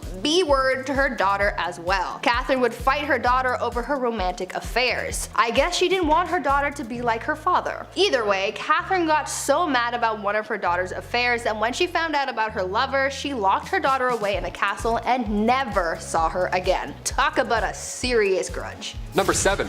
2 for 1. When you're deemed the most beautiful woman in all the realm of England and the most loving, well, odds are you're going to need 2 husbands. All that love to give, it only makes sense. Joan of Kent was named as such, and at the age 12, so gross, she was married for the first time. She fell in love with a knight named Thomas Holland. Yeah, she dated Tom Holland, the knight Spider-Man guy. That's great. He was 26 and she was 12, still gross, but they got married in secret. She knew her parents wouldn't be on board. He was broke, and yeah, he was also 26, so for obvious reasons it had to be a little hush-hush. Even in royal standard, that's a bit odd. After the wedding, Thomas had to go off to war, and he wasn't gone for too long before, well, she remarried. The son of the Earl of Salisbury slid into her DMs, and Joan thought Tom Holland's Spider-Knight was dead. Well, Thomas returned, like he did in Endgame, but they were legal issues now. Ultimately, Joan and Thomas got together and had 4 children, but after Thomas did die, Joan became the first ever Princess of Wales. So if you love someone, just, you know, marry them. Even if the other person's still just over there, just marry them both, see what happens. At number 6, apple of his eye. I feel like this queen I'm about to tell you about needs to have her own movie made about her or something, because the things she did for power were almost unbelievable. I would say that I would want to be her when I grow up, but she's kind of responsible for the deaths of a lot of people, and that's not really something that I'm striving for, you know? But she did have a lot of determination. I will give her that. Isabella was married to King Edward II of England, and though she was quite the catch, Isabella wasn't really all that jazzed about him. She was like, meh, I guess I'll be your wife, even though back then she really wouldn't have a choice in the matter anyway. Anyways, after 10 years of marriage and the birth of an heir, things seemed to be relatively okay between the king and queen. That is until the king started getting all buddy-buddy with his friend Hugh Despenser, who was a much hated noble. Very hated. Hated numero uno. Isabella didn't like the bromance that was forming, and she was like, no, the only person who gets the king's attention is me. So she rallied the support of the other nobles, banished the Despenser family, burned their castles to the ground, claimed their possessions, and killed anyone who supported the disgraced family. After all of that went down, she took refuge in the Tower of London, where she met a prisoner whom she smuggled to France. Then she got her husband to bring their son to France. And from there, with the support of the nobles and the common people, she was able to defeat her husband and the Dispensers, and became Queen Regent until her son Edward III came of age to become king. After all of that, she finally got her way. I hope she slept well that night because she did the most. Number 5. George V. Turned out this guy loved stamps. Maybe a bit too much though, I'd say. It was almost distracting. It was taking up many hours of his day. Like, focus on other things, like say maybe, I don't know, the war. King George V continued to collect stamps during World War I. Everyone's trying to stay alive. George is just in the background like...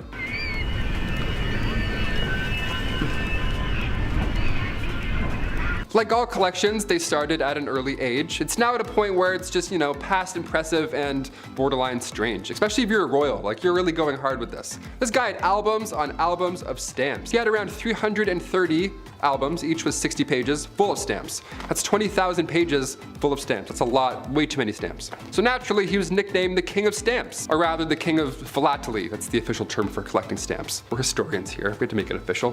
Back in 1905, he set an all-time stamp record. Ho ho! The most money ever spent on a stamp. This guy dropped like 220,000 on one single stamp. Somebody even asked the prince down the road if he had heard about the fool who had spent 1,400 pounds on a stamp. And he was proud. He was like, oh, that fool?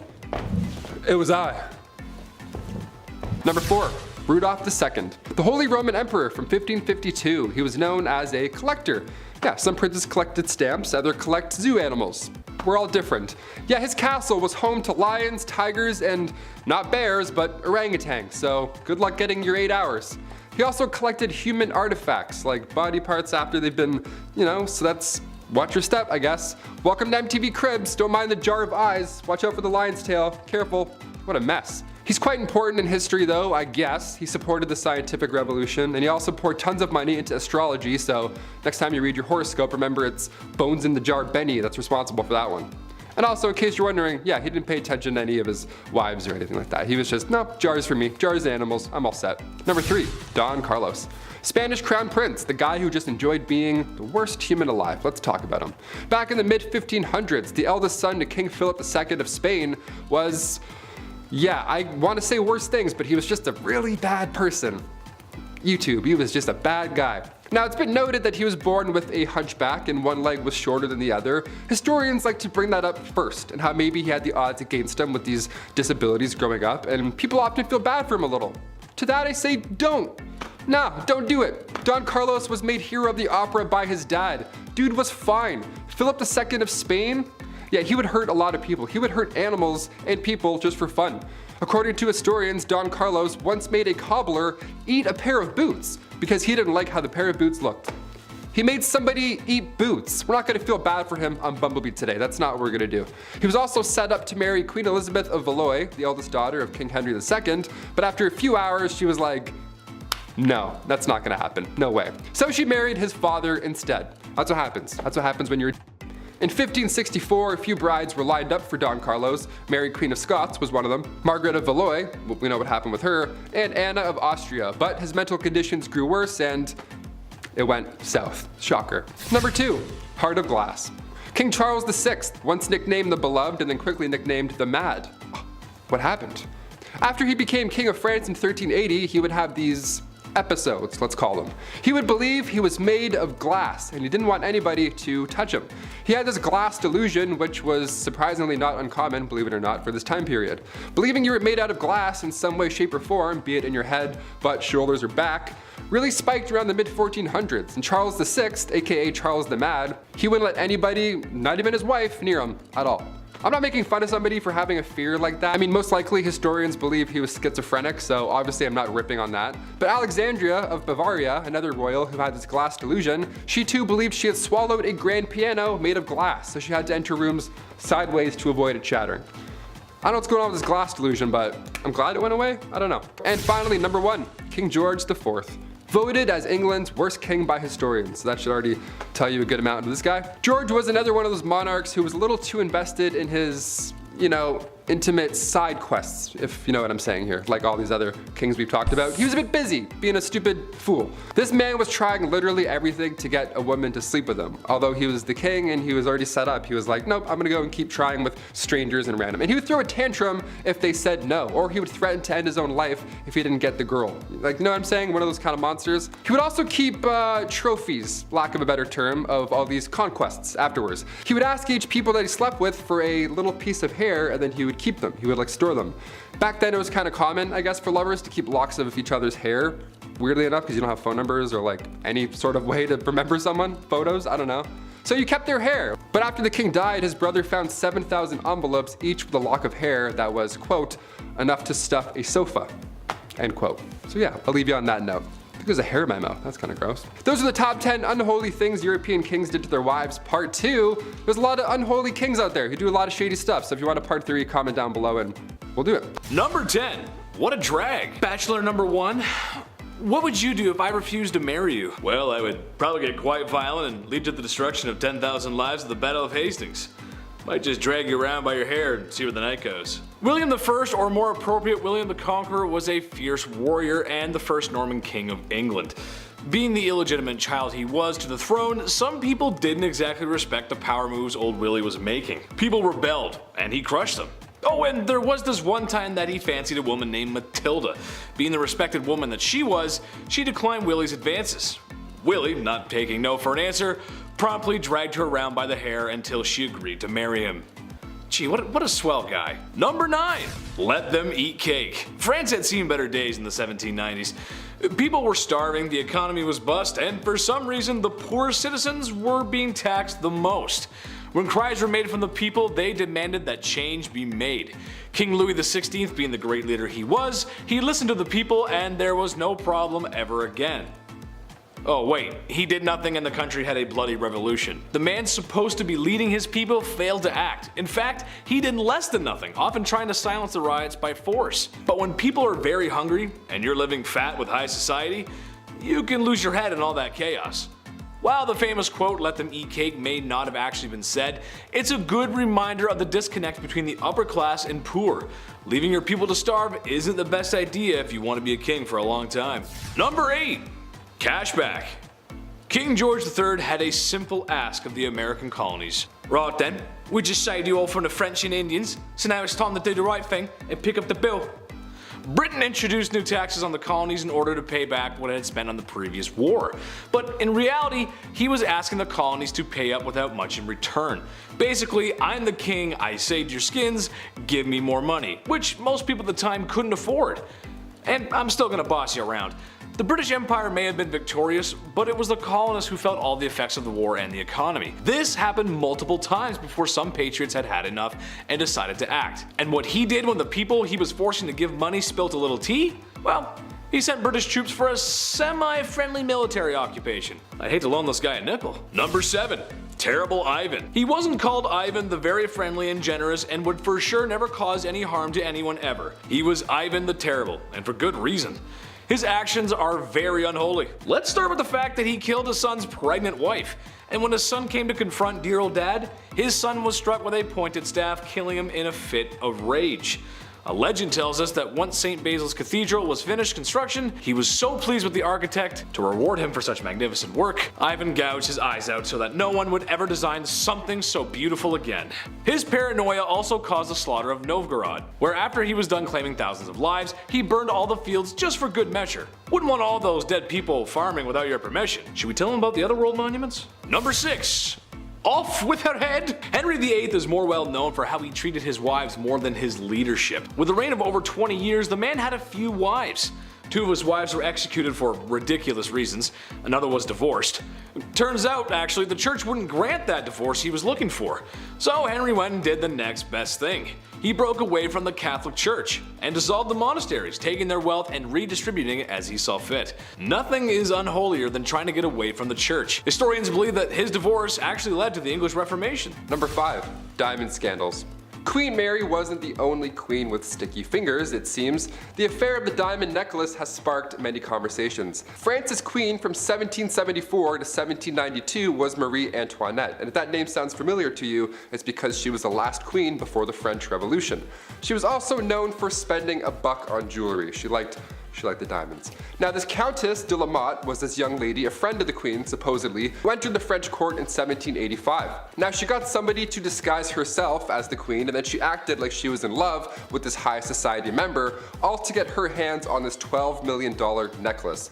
Now she said that she would pay, but never ended up paying a dime, so that's horrible by itself, and the queen supposedly had no idea about any of this or what happened to the necklace. Although this countess pretended to be her friend beforehand. The public went on to hate her for this, not believing in this scandal of course. One of the most notable lines from Marie Antoinette was when the French spoke out for not being able to afford bread. She apparently said, "Well, let them eat cake," which led into the French Revolution and ultimately her demise. Shine bright like a diamond, I guess. At number 4, test drives.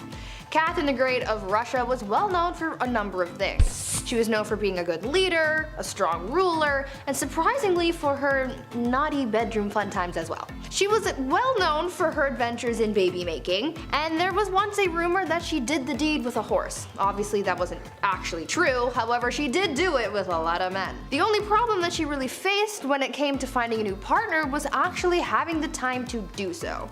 I mean, it's not like she could swipe through Tinder while sitting on her throne, right? What was most important to her was finding a new lover who was skilled in the sack, and she didn't really want to waste time on testing these guys out, so she had someone else do it for her.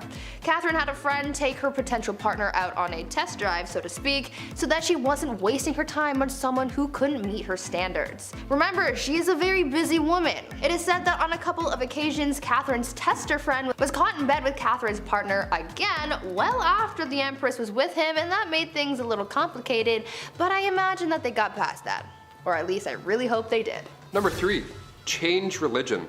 Ruling alongside the pharaoh Akhenaton from 1353 to 1336, Queen Nefertiti aka Lady of Grace aka the Lost Queen of Egypt was only 15 years old when she married 16-year-old Akhenaton. Now alongside her new young husband, she built an entirely new capital city called Amarna and ruled over what's now considered the wealthiest period in ancient Egyptian history. But when it comes to spoiled queens, or rather queens who could do anything they believe with their power, we have to mention the queen that changed Egypt's religion. Both her and her co-ruler were in a cult, the cult of the sun god Aton.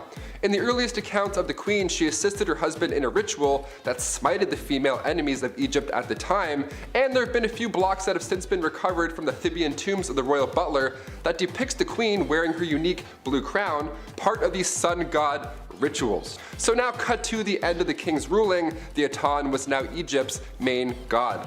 Some queens change laws, others change religion. At number 2, fake village. Imagine being so privileged and so disconnected from the world that you pretend to be poor for fun. Well, that's pretty much what Marie Antoinette did.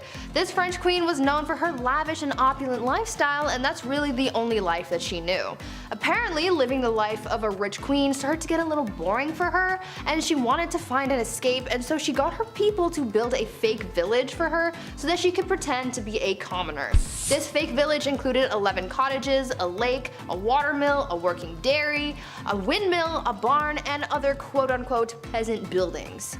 Marie apparently loved this little peasant village, and she would bring other people to enjoy it too.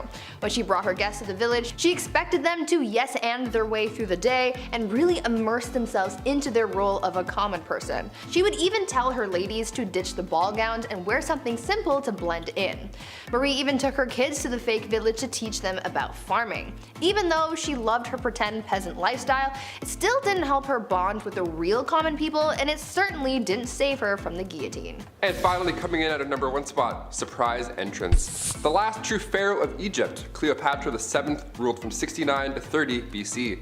She's known mainly for her love interests, of course her two mans, Mark Antony and Julius Caesar. And to this day we're still trying to uncover more dazzling details of the lost queen. Now she ruled alongside her young brother, and her life was much more than being just beautiful, which is what everyone seems to focus on more than anything.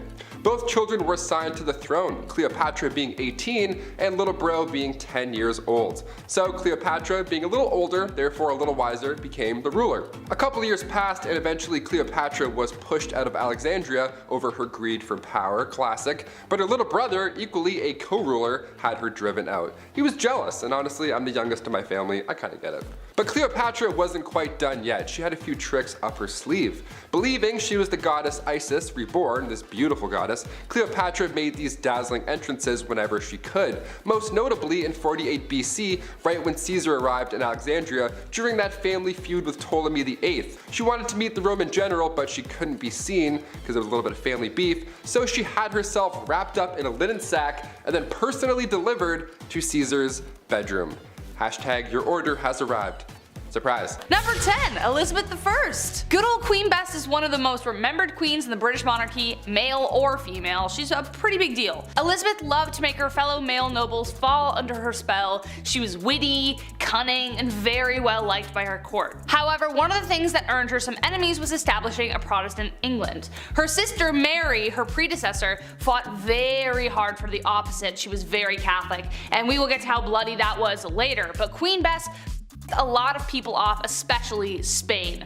She was supposed to marry the Catholic Spanish king after her sister passed, but she turned him down. This led to a conflict between Protestant England and Catholic Spain, but her navy defeated the Spanish Armada in 1588. Mary, Queen of Scots, laid claim to the English throne and was one of Lizzie's greatest internal threats. Mary was a Catholic, which made all the Catholics of England back her. Mary was also presumed to be behind several assassination attempts against the Queen. Finally, Queen Elizabeth had to take action, and after keeping her cousin hostage for 20 years, she finally had to have her executed. And we'll talk more about her later. Number 9, Catherine the Great. So Catherine the Great was called the Great for a reason. She was a pretty epic woman by most accounts. She even had one of the first vaccines, which is pretty crazy. Though she wasn't actually born in Russia or even Russian at all, Catherine was not content to go down in history quietly. She considered herself an enlightened ruler, and history tends to agree, with aims of prioritizing education for the people. She had many lovers, and there is enough evidence to suggest that the son she had was illegitimate.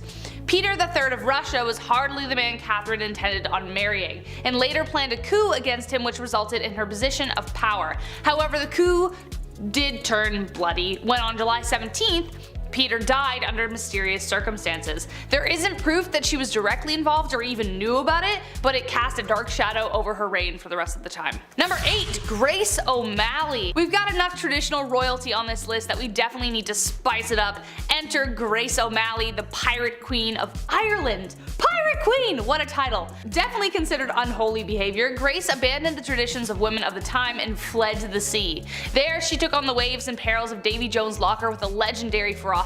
She was born into the clan O'Malley around 1530, around the time of Henry VIII's rule over England and Ireland. Clan O'Malley was a notorious seafaring clan and ruled the southern shore of Clew Bay, Achilleland, and most of the barony of Murrisk for over 300 years. Grace was really well educated and could even converse fully in Latin, Spanish, Scottish, Gaelic, and French. She was not one to be refused, and after spending years fighting the British, she finally met Queen Bess, and not only did she speak Latin to her, but she refused to bow as she was considered a queen herself by that point. Number 7, Mary, Queen of Scots. I told you I was gonna bring her up.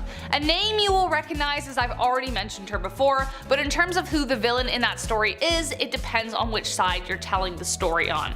Mary's story is full of tragedy, romance, betrayal, loss, and heartbreak. Unlike Lizzie, Mary was a dedicated Catholic and spent the entirety of her reign trying to gather the Catholics against Elizabeth. She had a series of marriages and relationships that led to tragedy every which way she went. Her first husband, the Dauphin of France, died shortly after their marriage. Her second husband she loved until he became a drunkard, and then she just started running things. But he was mysteriously unalived while she was 6 months pregnant. He was inside a building that exploded, but his body landed outside and it turned out he was strangled, so what happened there? She would later give birth to 2 stillborn sons, but she would have sons later on. She would have a son who would inherit the throne after Elizabeth's death, but it was due to Mary's plotting and scheming that eventually ended her in death. So she did actually plot to kill Elizabeth. So that's a pretty unholy deed, I would say. Number 6, Princess Olga of Kiev. Okay, wow, this woman. One saint you definitely don't want to mess with. Despite being a saint, Princess Olga of Kiev was actually pretty sinful. She was one of the most vicious and vengeful rulers in the history of Kievan Rus, which would later become Russia, Ukraine, and Belarus. Olga took center stage after her husband died and made sure she would never be forgotten. Her husband died in a very gruesome way by the enemies that we're going to talk about in a second. When the people who viciously unalived her husband tried to persuade her to marry their leader, they sent 20 men. Olga told them to wait in their boats, had her men dig a ditch in the meantime, and the next morning buried the men alive. She then lied and told the king she would accept his offer if he sent his best company to retrieve her. He didn't know about all that stuff yet. When they got there, she locked them in a bathhouse and torched it. But it didn't stop there. Olga didn't stop there, that's not her style. She would later host a steak dinner with her enemies in which they were staked. Very Vlad the Impaler, I know. Then she set whole villages on fire by attaching sulfur to pigeons, and then it was just crazy. Damn, like hell has no fury like a woman scorned, let me tell you. Number 5. Charlotte Augusta. Princess Charlotte Augusta of Wales lost her life in 1817, and when I say ancient, this is probably the most recent that I'll go, because I know ancient means way back. I gotcha. But I have to include this one because as far as royals go, she was loved at this time. She ended up falling in love with Britain's Prince Leopold, but a year and a half later, she died giving birth. She was healthy at the time. She was only 21 years old when this happened. Charlotte was lined up to be the queen one day, and historical accounts say that the doctors here were at fault. Charlotte's tragic passing had vendors running out of black fabric. That's how rocked the public was right after this. Just massive displays of grief. What do you guys think? Comment down below. Was this a doctor conspiracy or just classic medieval times? It's the olden days. We can't really do as much. Let us know. Number 4. Catherine Howard. Queen of England from 1540 to 1541. Such a short amount of time, but why? Being the 5th wife of King Henry VIII, cousin to Anne Boleyn, referred to by King Henry as his rose without a thorn, he just gave her all the gifts and she was just 19 years old. Sounds great so far, but you know, because of his list, things won't end up well. Their marriage didn't even last a year until rumors, not letters or eyewitnesses, rumors started spreading about infidelity. There was a small amount of evidence that suggested that she had been romantically involved with somebody beforehand, so a jealous mad king got jealous and mad again. Shocker. You had me at 5th wife, I don't know. She was executed for adultery and treason at the Tower Green on February 13th, 1542. Number 3. Catherine Parr. When Catherine Parr got a position in Princess Mary's house in 1542, she met King Henry VIII. She was smart, she was 30 years old, so it was a step in the right direction age-wise when it comes to these queens and King Henry. Not that there's anything wrong with marrying somebody younger, that's not what I'm saying, but it's just, well, look at this list. All of these people died, spoiler alert, so the older the better at least. I don't know. She was seen as somebody who could nurse the king in his dying age, so the public liked her. She was the first English queen also to write and publish her own books. Now, come 1543, Catherine gave up her man, Thomas Seymour, to marry the king. The two got married that July at Hampton Court Palace, and from that point on, her beliefs were deemed dangerous. Queen Catherine was a supporter of the English Reformation, and Catherine's religious opponents were plotting against her, and they tried to convince the king that she was dangerous. Her arrest was even planned, everything was kind of going in a bad direction, and then Catherine went to King Henry right away and then asked for forgiveness herself. You know, for pushing her views too far many times before, and he forgave her. Meanwhile, others are losing heads for having relationships. Okay? Her and Henry were married for 5 years, and then after his death, she married Thomas Seymour just a few months later. And then come September 1548, she died after giving birth to her daughter. The account of her death comes from a lady-in-waiting and friend of Catherine Parr, comes from Elizabeth Tyrrett, only her account is fishy because she never liked Thomas Seymour to begin with. She made it seem like Catherine was speaking about her husband in a negative manner when she was dying, and this is the only time in history where that's ever been an idea. So what do you think? It's like broken telephone, but hundreds of years ago. I'm like, maybe she was friends? I don't know. Sounds like a conspiracy. Number 2, Anne of Cleves. Where to even begin here? Okay, this one is sad, man. Anne was right in the middle of Henry's wives. She was married to King Henry for 6 months, and it was seen as quite strategic in a way. Henry's chief minister convinced him to marry one of the sisters of Germany's Duke of Cleves, either Anne or Amelia. So in order to decide, Henry requested that Hans Holbein travel to Cleves to paint a portrait of each sister. This is like the birth of Tinder right now. I'm not joking, this actually happened. This man compared portraits and then chose Anne because every man praiseth her beauty. She was compared to the silver moon. Yeah, try that on a dating site. I praiseth thou beauty, madam. Super swipe. A treaty was signed, and a few weeks later Anne arrived to England. Henry was beyond upset because she looked nothing like she did in her portrait. Yep, real life, this is what really happened. He tried to stop the wedding because of this, but it was too late. They had to follow through, and they got married on January 6, 1540. Anne later accepted the divorce because obviously a divorce was in play after what you just heard, and then she lived as the king's sister peacefully until her death in 1557. Of all the ways to be remembered in history, King Henry made this horrible for Anne. And finally, number 1, Cleopatra. Last of the Egyptian pharaohs and last on our list. One of the biggest questions to this day is just how Cleopatra died. What happened? It's been rumored for a while that a snake bite was the culprit, but many believe that Cleopatra also allowed a poisonous snake to end her life. They think it was a bite from an asp. But there's also a large amount of historians that also believe that she poisoned herself using a hairpin. Her lover Antony fell on his own sword, but Cleopatra, she just poked herself. She barely lost blood. Now, as a youngin', we have to note that Cleopatra was brilliant. She was also interested in learning specifically about chemistry. So this theory about her poisoning herself doesn't sound very far-fetched. Until we find her body, we'll really never know. Kicking off the list at number 10, a fool. While ancient kings have all the riches one man can possibly have, it's still somehow never enough. Kings also have their own walking, talking party. Yeah, how fun is that? The earliest accounts of the fool go back to the 11th century. These fools were hired to liven up the party. Most of you may have an image of a jester in your head, just jumping around on tables, telling jokes, juggling with big pointy shoes, wearing pajamas. Yeah, that's pretty accurate. It was pretty fun. One of the best jobs to have was the title of a minstrel or a fool. It was an honor to have, really, and the fool's payment was no joke. Roland le Picheur was rewarded with 30 acres of land from King Henry II, as long as he showed up to court every year on Christmas Day to fart. Literally, he would show up and fart around. But these fools also held responsibility in their silly little lips. Fools needed to find the balance of humor and wit. It was harder back then than anything. Many of these jesters were given the role of advisor to the king and queen. The phrase, "don't shoot the messenger," this is where it comes from. The jester would have to tell them horrible news, but in a fun, positive way. For example, back in 1340, King Philip IV, his fleet was destroyed in naval battle, the British completely wiped them out, and it was an otherwise devastating loss, but the jester, the fool, brought this news in a light way. He said to the king, "They don't even have the guts to jump into the water like our brave French do." And then he farted and disappeared. Number 9, access to clean water. Today in a modern world, there are things that we just can't live without. A vape pen, Starbucks, and that weird looking back massager that everyone says they bought for their backs, but it's actually for their undercarriage. Speaking of undercarriages, you don't want to drink from the water from underneath one. Dirty, muddy street water is bad for your health. The ancient kings of old knew this. It was common knowledge that drinking dirty water could lead to you spending more time squatting over a hole than spending time with your family, and nobody wants that. Life for citizens who were not royals could have it pretty rough. Ancient kings had the luxury of having clean water, or somewhat, it's still kinda not so clean, or at least more clean than the commoners. Through methods of fresh spring water, boiling, and even some early filtration methods, they had access to better water that wouldn't make their guts hurt. With that being said, a lot of times given the sussy nature of water, a lot of kings just drank alcohol, which honestly might have saved them since the alcohol could possibly kill harmful bacteria. The one time in life that boozing might save your life. Anyone got a beer? Number 8, ladies first.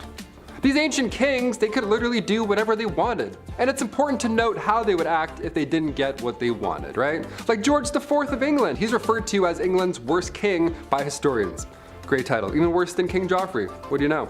It's one thing to spiral into debt, that's classic king behavior. MC Hammer went broke, we get it, it happens. But George IV, he was all about the ladies, a little bit too much. All he wanted in life was just to hook up with women, that was it, his only desire in life.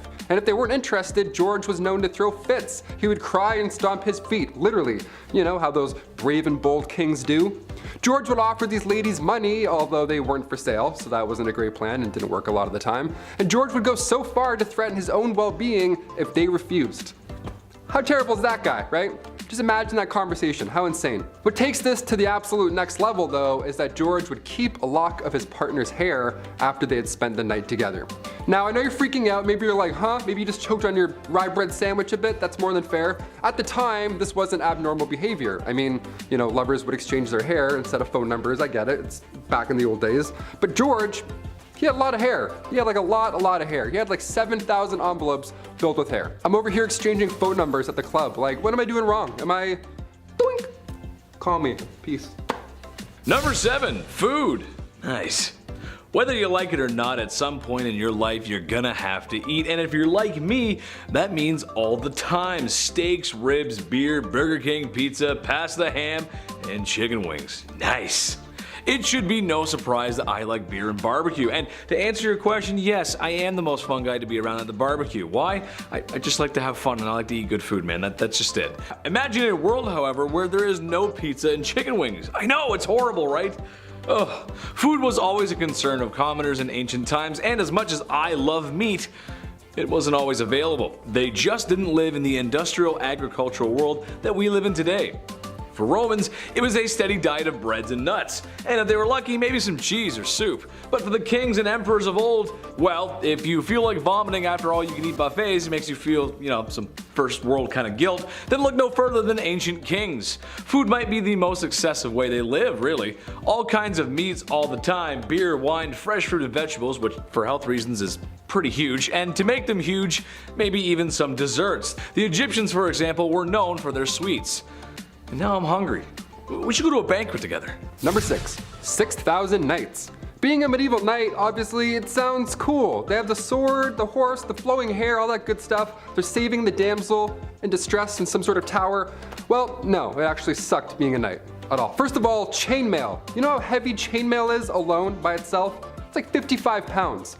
All that chainmail underneath your armor, no way. My body, this Q-tip spine would just break in half. No way. I can't even get on a horse wearing jeans and a shirt, let alone chainmail. Being a knight is something that starts when you're 7 years old as well. You gotta start as a little royal tot. Then you'd be given to a noble to learn and be wise for 7 years, some, Yoda type scenario. And then at age 14, you become a squire. A knight's intern, not an ideal job to have when you're 14, but if you stick it out just 7 more years, then you're an official knight. That's it. But then what? Do kings have 2 knights? Do they have 4 each? Is it like a breakdance squad? Is it like 8s? Groups of 8s? How do we do this?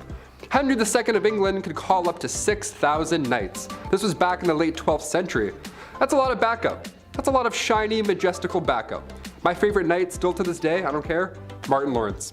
Jamal, Scott, Walker. FBI, what's up? What's happening? Number 5. Rebel Princess. Princess Leia wasn't the only rebel, okay? Princess Margaret partied with rock stars during the 60s. The Queen's younger sister was known as the Rebel Princess. She was seen for years and years as this, bad.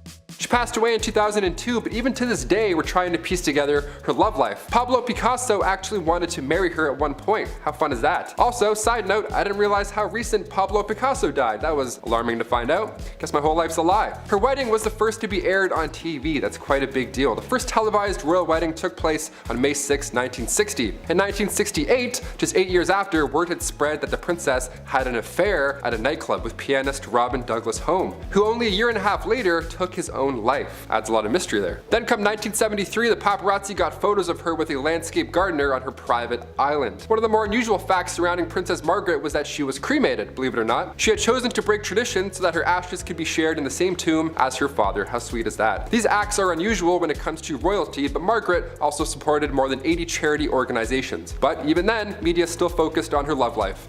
Classic. Keep it up. At number 4, Warrior Queen. Let's talk about Queen Rani Lakshmi Bai and how she became known as India's Joan of Arc. Rani was a fighter her whole life. She was raised to be a warrior and was taught how to fight. She even shared her skills with other women, teaching them the same fighting skills at a young age. She was married off to a much older man and she had a child, but she lost them both pretty early on. In need of an heir, she adopted a son and served as Queen Regent, but soon a growing conflict started, causing a lot of tension between the British East Indian Company and her people. The young queen, at just 22 years old, wanted to drive British forces out of her land, and so she organized a revolt that turned bloody very quickly. She ordered the execution of literally every British person in the region. So Bobby from down the street, dead. Mary from around the block, goner. Freddie and Harriet, the kids of that guy that you know who bought shoes off your brother, bye bye. gone. Rainey killed every man, woman, and child in the area, but it still wasn't enough to win against the British. The Queen died on the battlefield and the British ended up winning the battle and the kingdom fell to the enemy forces. This queen was one of the bravest and most determined women in history, and she's still remembered as a hero. Number 3. Chilonis. The reason we look at princesses like Margaret and say she was a rebel is because most of the time these marriages are chosen. Well, rather, women are forced to marry some gross fat dudes. And while he's cheating and eating lobster, the wife has to have his kids and be dutiful. So for the Spartan princess from the 3rd century, she too was forced to marry Cleonymus, this older, horrible man. He was so horrible that he wasn't even allowed to have his father's throne. That's how bad he was. He was in the family and still they're like, no. So Chilonis thought, this guy sucks, the system sucks, I'm gonna go talk to the much more pleasant Architatus, son of King Ares I. Around 272 BC, both these guys, both her lovers, went to war with each other. Drama. How about the tea on that? Chilonis was preparing to hang herself in case her husband won. That's horrible. Now luckily he lost, therefore the princess this time around did really live happily ever after with her other man. That's like an R-rated version of Shrek 2, what I just said. I can't believe people had to go through this in real life. That's horrible. At number 2, toxic cosmetics. The price of beauty is pretty steep. These days people spend hundreds and hundreds of dollars on makeup to make themselves feel beautiful, but back in the day makeup not only cost a pretty penny, but it also cost some serious health concerns. Cosmetics were made of a lot of questionable ingredients that you probably wouldn't find in today's products, but for people like Queen Elizabeth I, she didn't care what she was putting on her skin so long as she not only looked like a snack, but the whole damn meal. Yeah. Elizabeth had pitting in her skin from when she contracted smallpox at the age of 29, and back then, having blemished skin was a sign that God was a little cheesed with you, or that you were having some wild thoughts like thinking about the sexy time ooh. It was thought that these thoughts bubbled up from your no-no square up to your face and showed everyone that you were sinning. Anyways, to cover up the blemishes, Elizabeth wore a lot of makeup, like her version of foundation, but the ingredients were really just making things worse and not better. The foundation was made with a tincture of white lead ore, vinegar, and sometimes arsenic, hydroxide, and carbonate. To add some color back to her face after applying this pasty white mask, she'd powdered cinnabar to her lips and cheeks, but this was pretty dangerous because it contained mercury. She did this every day, and as you can imagine, it wasn't good for her health at all. Imagine absorbing all of those chemicals through your face on a daily basis. Not cute. And finally, number 1. Are you not entertained? Back in the late 1800s, the name Clara Ward would stir up a conversation. She was famous, really famous, for all the wrong reasons, of course. All it took was her bumping into a European royal and Bob's your uncle. Since birth, Clara was born into money. She didn't even need a royal husband. She was born into a wealthy industrialist family. She would sometimes visit the family mills, you know, to make it look good and kind of be like, hey, how's everyone doing? Whatever, just casual visit. But on this one casual visit, she crossed paths with the Prince of Caraman-Chimay. He was there for trade, but when he left, he brought back a wife. Carry on. Also, meet my wife. Here she is. People were freaking out, obviously. A royal marrying a common American girl. Wow, how could you? She was the talk of the town. Unlike Meghan Markle, Clara loved to show off with her newfound wealth. Some loved her and her image, but others not so much. The marriage only lasted 6 years. Clara eloped with a Hungarian musician. Then after her divorce, she had to model to make a living rather than showing off for clout. At number 10, kleptomania. If you were a queen, then you would think that you had enough money to just buy whatever your little heart desired. Though that may be true, there was at least one famous queen who just straight up stole things just because she could. Queen Mary, Queen Elizabeth's grandmother, was quite the kleptomaniac, and no matter how hard people tried to avoid having their things stolen by her, it just never worked. When the queen would visit someone's house, she would walk around looking at whatever knickknacks you had lying around, and when she found something that she liked, she would stand there and just sigh super loudly to get someone's attention. Much like how my dog used to sigh dramatically when he wanted food. Anyways, usually when someone heard the sigh, they knew that this was a sign that the queen wanted whatever she was gazing upon. Sometimes the homeowner would just give whatever it was to the queen as a gift. But if it was something that they weren't willing to part with, then she would either try to buy it off them or just straight up take it when no one was looking. This became such a big problem that people started hiding their prized possessions before hosting the queen in their home, but she eventually caught on to this strategy, so she just started showing up uninvited. She could not rest until she owned pretty much everything in the kingdom. Number 9. No time to dine. If I'm eating, don't acknowledge me as a human being. I sound like a pug when I eat, okay? I don't waste any time. I love food, okay? It's business. Now, if you're a queen and you eat fast, well, everybody else has to eat fast as well. This began back in Queen Victoria's time. The queen loved to feast and she didn't waste any time at all. Like, it's really fast. The way the royal family works is that when the queen is done that course or that meal, you're also done. So when Queen Victoria would smash an entire 7-course meal in 30 minutes, which apparently she could do easily, you'd be blowing on your soup still and Queen Victoria would already be telling everybody to pack it up. That's stressful. All because she could eat lots of food in a short amount of time. Also, once the queen gave a toast, you couldn't even speak. Also, once the queen placed her cutlery on the table, regardless of where you were during that course, everybody's plate would then be taken away at the same time. And the next one would then come in. I would just put my food in my pockets, you know, screw it. It's almost like when you go to all-you-can-eat sushi and you have like some sushi left over, you don't want to waste it. You're like, you know what? I'm not paying that bill.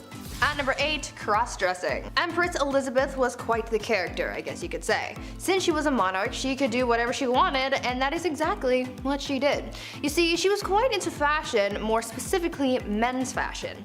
The Empress believed that she just had legs for days, like Naomi Campbell, and she wanted to show them off to the world, but the only problem with that was the fact that back then, pants were reserved for men, and so since she wore dresses all the time, no one got to see her godly legs. Well, to combat that, Elizabeth came up with a solution. She was known to hold huge parties where everyone had to cross-dress. She only did this so that it would give her an excuse to wear pants. And I mean, she could have if she just wanted to wear them on a regular day, but she didn't want to be the only woman in men's clothing, so she made everyone else dress up too. At these parties, no one looked good or really enjoyed themselves for that matter. Women complained that the men's clothing they wore to these parties were unflattering, and the men were just all over the place because they didn't know how to maneuver a hoop skirt. The only person really having a fun time was Empress Elizabeth, but I guess that was really the whole point. Number 7, check on the dead. Funerals are pretty expensive, especially a royal one at that. It takes a lot of power to dig up and then carry these massive caskets around, which back in the day was even more exhausting.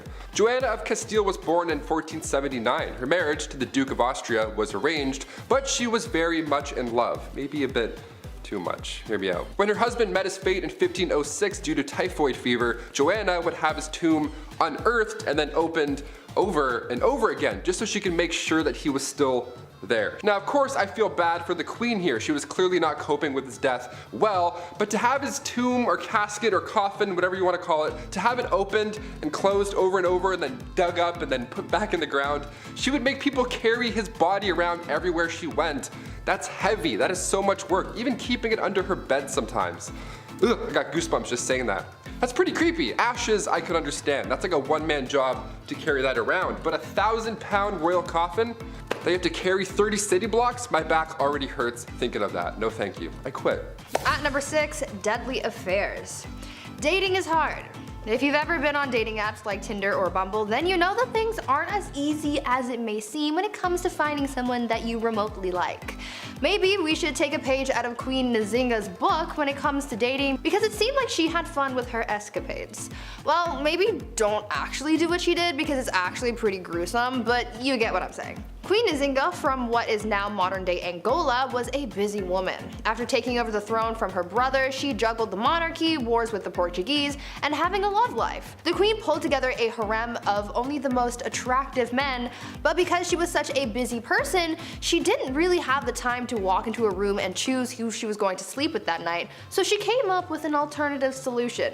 Nzinga would have 2 members of her harem fight each other to the death every night, and whoever won got to sleep with the queen. Solid plan, right? Well, the winner wasn't really all that lucky for too long, because she would have the winner executed the following day. Number 5, George V. We love hobbies here on BumbleBee. I mean, I used to collect special quarters growing up. I swear to God. The only time I've ever been good at saving money was when I was 12. I would see one of these and be like, don't touch it. George V turned out he loved stamps. A lot. Like a lot. Since he was a wee young lad, he was collecting these little guys. Here's the unusually impressive part about him though and his hobby. He continued to collect stamps during World War I. This guy was busy, everybody's trying to stay alive, and George is just licking stamps in the library like a prince. Like all collections, it started at an early age, and now it's at the point where it's past impressive and it's just borderline strange. This guy had albums on albums of stamps. He had around 330 albums, each with 60 pages full of stamps. Quick maths, that's like 20,000 pages full of stamps. So naturally he was nicknamed the King of Stamps, or rather the King of Philately, the official term for collecting stamps. It's a nice word. Philately. Philately. Back in 1905, he set an all-time stamp record, which I didn't even know that was the thing, and it was the most money ever spent on a single stamp. The guy dropped like 220,000 US on a single stamp. Somebody even asked the prince down the road if he had heard about this idiot who spent 1,400 pounds on a stamp, and he was proud of it. He was like, that was me, you wanna see it?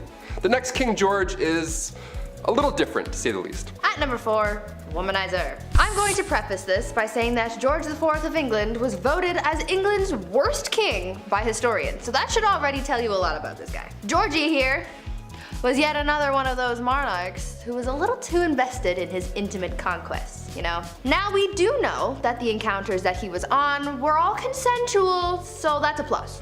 However, he was still creepy about it. Yeah. This man tried everything to get a woman to sleep with him. He would throw a tantrum if she said no, or threaten to end his life if he didn't get to do the 8-legged nature dance, you know? Somehow, this had a pretty good success rate, even though he was not a catch at all. It feels like this was one of those situations where you kind of just give in to make him stop talking, you know? Anyways, this guy was super creepy because on top of the lengths that he would go to just to get some time in the sack, he also kept trophies of his conquests. He would ask each of the people he slept with for a lock of their hair, and he kept them all. Back then, it was kind of common for lovers to keep locks of each other's hair, but George's collection was alarming because of just how many locks of hair there were. After the king died, his brothers found 7,000 envelopes, each with a lock of hair that was, quote, enough to stuff a sofa, end quote. Fun fact, if you want to see this insane collection, it is in a museum in Scotland, so check that out if you want, I guess. Number 3, Kleptomania Part 2. On our spoiled queens list, Brie mentioned Queen Mary and how she just couldn't stop stealing, which is hilarious to me, just this old lady stealing your shit. Well, the last king of Egypt also had sticky fingers. He was even better at it too. Check this out. Farouk I was the youngest son of Egypt's first king, Fuad I. Now born in 1920 in Alexandria, and in his early days at school, he couldn't concentrate. The king sent him to England even after to hopefully find a better way of teaching, something that works for him, but still it was to no avail. Once the king passed away in 1936, Farouk then got the throne, but also so much property and so much money. He had hundreds of fancy cars, 75,000 acres of land. This guy had it all. Literally, he had anything he could think of, but still he felt like he needed to take more, to steal. At 17 years old, he would slam 12 eggs for breakfast and then wash it down with 30 bottles of beer. Nutritious and delicious. Horrible. On top of the fact that he loved to steal, he was the biggest hoarder. So he had thousands of shirts, randomly. He also had 50 diamond-studded walking sticks for some reason, and like a prince such as myself, he too collected coins. I mean, his collection was much nicer, but still, great minds think alike. Spoiled minds think alike, rather. Oh shit, this is eye-opening. One of the most bizarre facts about Farouk was he pickpocketed Winston Churchill once. He took the guy's watch. After everything I just said, he still decided to steal his watch. What a gem. We love him. Yeah. At number 2, the King of Pettiness. Let's talk about a ruler that the Indian state of Alwar has described as controversial.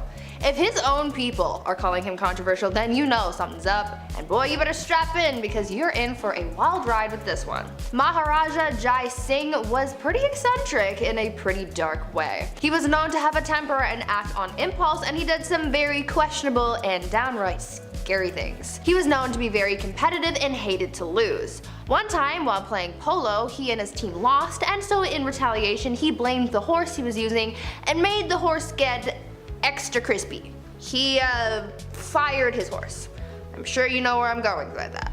If not, use your noodle, I don't know. Unfortunately, the cruelty towards living things didn't stop at animals, and he was also known to kidnap women from the streets and go all criminal minds on them. On a slightly lighter note, though, the Maharaja was also known to be very petty. Once he went into a Rolls-Royce dealership, and the person working there thought that he was broke and ignored him. Thinking that this was insanely rude, he bought 7 Rolls-Royces, sent them back to India, and used them to pick up garbage. This guy was really just doing the absolute most. And coming in at our number 1 spot, King Ludwig II. Home renovation shows rock my world. I can watch, love it, or list it for months at a time. It's the dream, building your own home one day, and if you're a king, well, it's pretty easy to get that done. In our Spoiled Queens Part 2, I mentioned a princess that had a house made of ice, literal ice. Well, King Ludwig II had numerous castles built to resemble fairy tales. Literally, like fairy tales. I gotta admit, I kind of love this a lot. Ludwig was only 18 when he became the King of Bavaria in 1864, and then he had castles, like castles, more than one, built after he was inspired from romantic literature and spending some time at the opera. The kid was a dreamer, you gotta love it. He would spend his nights in one castle looking through a telescope at his new castle being built, so he would just watch it all night. That's like the king's way of waiting for your Amazon delivery. Just standing there, just like, oh, it's coming. 17 years and it's done. Just 4 years in, he designed his own castle, and to this day, it's one of the most photographed places in the world. Neuschwanstein Castle. Go check it out. It's literally a paradise. Kicking off the list at number 10, the Empress of Austria. The saying wrong place at the wrong time couldn't be used more in this case. Empress Elizabeth of Austria, she was sadly taken out by somebody who just wanted to attack a royal. He didn't have anything against Elizabeth per se. This man was an Italian anarchist named Luigi Lucchini, and that fateful day, September 10th, 1898, he took the Empress's life. In his own admission, Luigi stated that he had nothing against the Empress on a personal level at all. See, what had happened was he intended on taking the life of the Duke of Orleans, but when Luigi arrived a little too late in Geneva, the opportunity to do so had passed. He looked at a local newspaper, saw Elizabeth, and found out where she was staying, and he waited for her to leave that hotel. That's how easy it was. People are so creepy. Keep an eye open. If you're a queen, keep your eyes open. This is scary. Number 9. Royal curse. The remains of Polish queens and kings were discovered back in April 1931 in a crypt in Vilnius. Polish researchers didn't even know what they were in for. I mean, a storm had flooded a cathedral, and they threw down sandbags to preserve the area, but on the night of April 25th, they had followed the water into this lost chamber that held the remains of Polish kings and queens. These remains, with the crowns still attached, might I add, were from the 15th century. What a find, right? Well, sadly, the remains were all over this flooded tomb now. It wasn't really in one spot. It was horrible. And now after these discoveries, that's when things got really mysterious. Those involved in the findings began to die off in unusual circumstances, one after another. And it happened pretty quick, too. One professor had died after falling down a shaft in his apartment. He had a heart attack. An engineer had died before him as well due to undisclosed medical issues. Okay. Another professor years later who worked in the crypt as well became paralyzed at age 62. A sculptor involved died when untying his shoelace. Just the weirdest way to go out. That's the only details that we know. Just, I don't know, use your imagination, I guess. Maybe he fell and hit his head. That's sad, it's tragic. And another professor died in 1936 shortly after visiting the crypt as well. I sure hope this isn't an ancient curse because these guys were trying to preserve their history and avoid the crypt from flooding. Like, I don't know, we need a Ouija board to clear this whole thing up. We were trying to help you with the sandbags. Number 8, Queen Caroline. In a list of unusual ways that people have died, odds are it's going to get a little gruesome, a little messy. After all, that's why you clicked this video, right? Right? Some ancient queens die natural causes, and then history remembers them for their reign. In this case, history remembers Queen Caroline for the way that she died. It was written in an epigram from the 18th century from a poet named Alexander Pope. He wrote down, "Here lies wrapped up in 40,000 towels, the only proof that Caroline had bowels." It rhymes? Like, come on, man, you didn't have to do this. This is horrible. That's like a prank almost. I can't believe somebody was like, yeah, write that down. That's good, that's good. Did it rhyme? Yeah, she'd like that for sure. R.I.P. Number 7, Anne Boleyn. The second wife of King Henry VIII. Yes, we have a few on this list. She was found guilty of treason, and she had been charged with having sexual relationships with 5 others, including Lord Rochford, aka her brother, George Boleyn. Yeah, the ancient days were a little bit odd. She had also apparently had relations with Sir Henry Norris, the king's close friend. And when I say close friend, I mean he was the groom of the stool, so they were tight. He literally would wipe his. So on top of this, Anne was also found guilty of conspiring to kill her husband. Now, it's since been proven that these crimes were a bunch of rubbish, basically. Anne wasn't even present when these events went down. She was still recovering from the birth of her daughter, future Elizabeth I, so there's no way in hell she was fooling around with the groom of the stool in October 1533. All 5 guys involved were executed on Tower Hill in May 1536, and then 2 days later, Anne joked about her little neck before being taken out with a sword as well. There wasn't even a coffin for her burial. Somebody had to go and get an old elm chest from the Tower Armory. They used a chest to bury her body near her brother, Lord Rochford. A chest. Horrible. That's so horrible. Number 6. Mary Queen of Scots. If you're a murderino, this one's pretty juicy. Listen up. Back in 1565, Mary was determined to take the throne for herself. When Mary was just 6 days old, her father, King James V, had passed away, so she ascended to the throne. She was about to marry the King of France in 1558, but he passed away, so she returned to Scotland as the country's monarch. Her next plan was to marry her cousin, Lord Darnley, so now if something were to happen to Elizabeth, Mary would be yet again lined up for the throne. That cousin ended up dying in a random explosion, and then years later, in 1568, Queen Elizabeth had welcomed Mary after she fled to England. So Mary was close, but now what? Well, Elizabeth had found out that Mary was involved in English Catholic and Spanish plots to overthrow her, so she was then placed on house arrest. Fair, more than fair, more than fair. Cut to 19 years later, 1586, a letter had emerged revealing that Mary was involved in a plot to have her cousin, Queen Elizabeth I, killed. She was then sentenced to death and her head was taken off for treason. History is dark, my friends. Even if you're family, shit gets crazy. At number 5, Queen Batman. Batman, he is justice. We know this. Well, long before Batman, there was a queen who sought vengeance, and she did it in the most brutal way. Olga of Kiev became queen regent in 945 CE after her husband was killed because her son was just too young to rule yet. Olga knew that once her son was old enough to be crowned king, her power would be taken away, so she had to do the most that she could with her power while it still lasted, and so she used her powers as monarch to seek justice for her husband's death. She was able to get her husband's killers captured and killed using scalding water, but she soon developed a thirst for suffering apparently, and she just kept on going after people. She would not rest until everyone associated with the people who killed her husband were all eliminated. So if you ever breathed in the general vicinity of the guy who offed her hubby, you could kiss your life goodbye. Olga took hundreds of people out of the tribe that her killers were from. She devised a plan to bury their tribe's leaders alive, and she even came up with a plan to set fire to their entire village. It is said that Olga may have locked the tribe's leaders in a bathhouse and burned it down, but we don't know for sure. All we know is that she definitely was not okay. Number 4, no crust. This next one, honestly, I stand by. I see no wrong here. Queen Elizabeth II, still rocking to this day. She's been known for a few funny, quirky queen things. Like one of my favorites, for example, she has somebody on payroll who breaks in new shoes for the queen. Every time I buy Vans, my ankle always does that little foot rub. If only I were a queen, damn it. But we're talking about unusual things here, and one of the weirdest things I've ever heard is that the queen has refused crust on her sandwiches. This has been a no-go for about 150 years. It's not recent at all. You might be thinking, oh, maybe she's old, she can't chew her jawbones. Nope.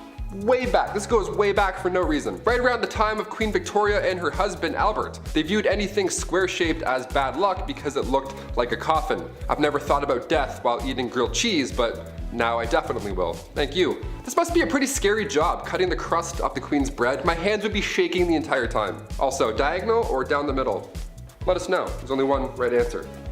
At number 3, Evil Empress. This next empress is pretty similar to Olga of Kiev, whom I talked about earlier. Empress Wu Zetian also had a thirst for blood and suffering, but not towards people who have necessarily wronged her. You see, when she came into power, she was determined to keep that power by any means necessary, so she had all of her rivals killed. So anyone who could possibly overthrow her or come for her seat on the throne was eliminated. The empress ordered the execution of the previous empress, as well as members of her own family, including her own newborn daughter. She didn't want to risk anyone taking away her power, including her own offspring apparently. She didn't hold back on the methods of eliminating her rivals either. Yeah, sure, she could have just done a 1-2 stabby and called it a day, but that's no fun. Instead, she had people poisoned, strangled, mutilated, or even burned or boiled alive. Good soup. Eventually, she retired from her part-time job of sending people back to their maker and started spending more time with her lovers and getting addicted to aphrodisiacs. People weren't quick to forget about all that bloodshed though, and so to get back at her, they had all of her lovers killed and the empress was exiled. She got a little too greedy and karma came back with a vengeance. Number 2, Ice Palace. If you're a fan of the film Frozen, this next one is gonna get you jazzed right up. Anna Ivanova, the Empress of Russia from 1730 to 1740. Okay, so in celebration over their victory with the Ottoman Empire, Anna gave the order to build an ice house, this massive ice palace. Best place to cool down if you ask me. I'll leave. This ice palace was pretty impressive. If I was there, I would 100% lick the walls. Obviously, someone definitely did, you know that for a fact. 20 meters by 50 meters, and even more impressive, there were ice trees and ice birds sculpted inside. How magical is that? And arranged this marriage with a prince and one of her maids. Now they didn't know each other, they were forced to ride an elephant, and all the guests were dressed up like clowns.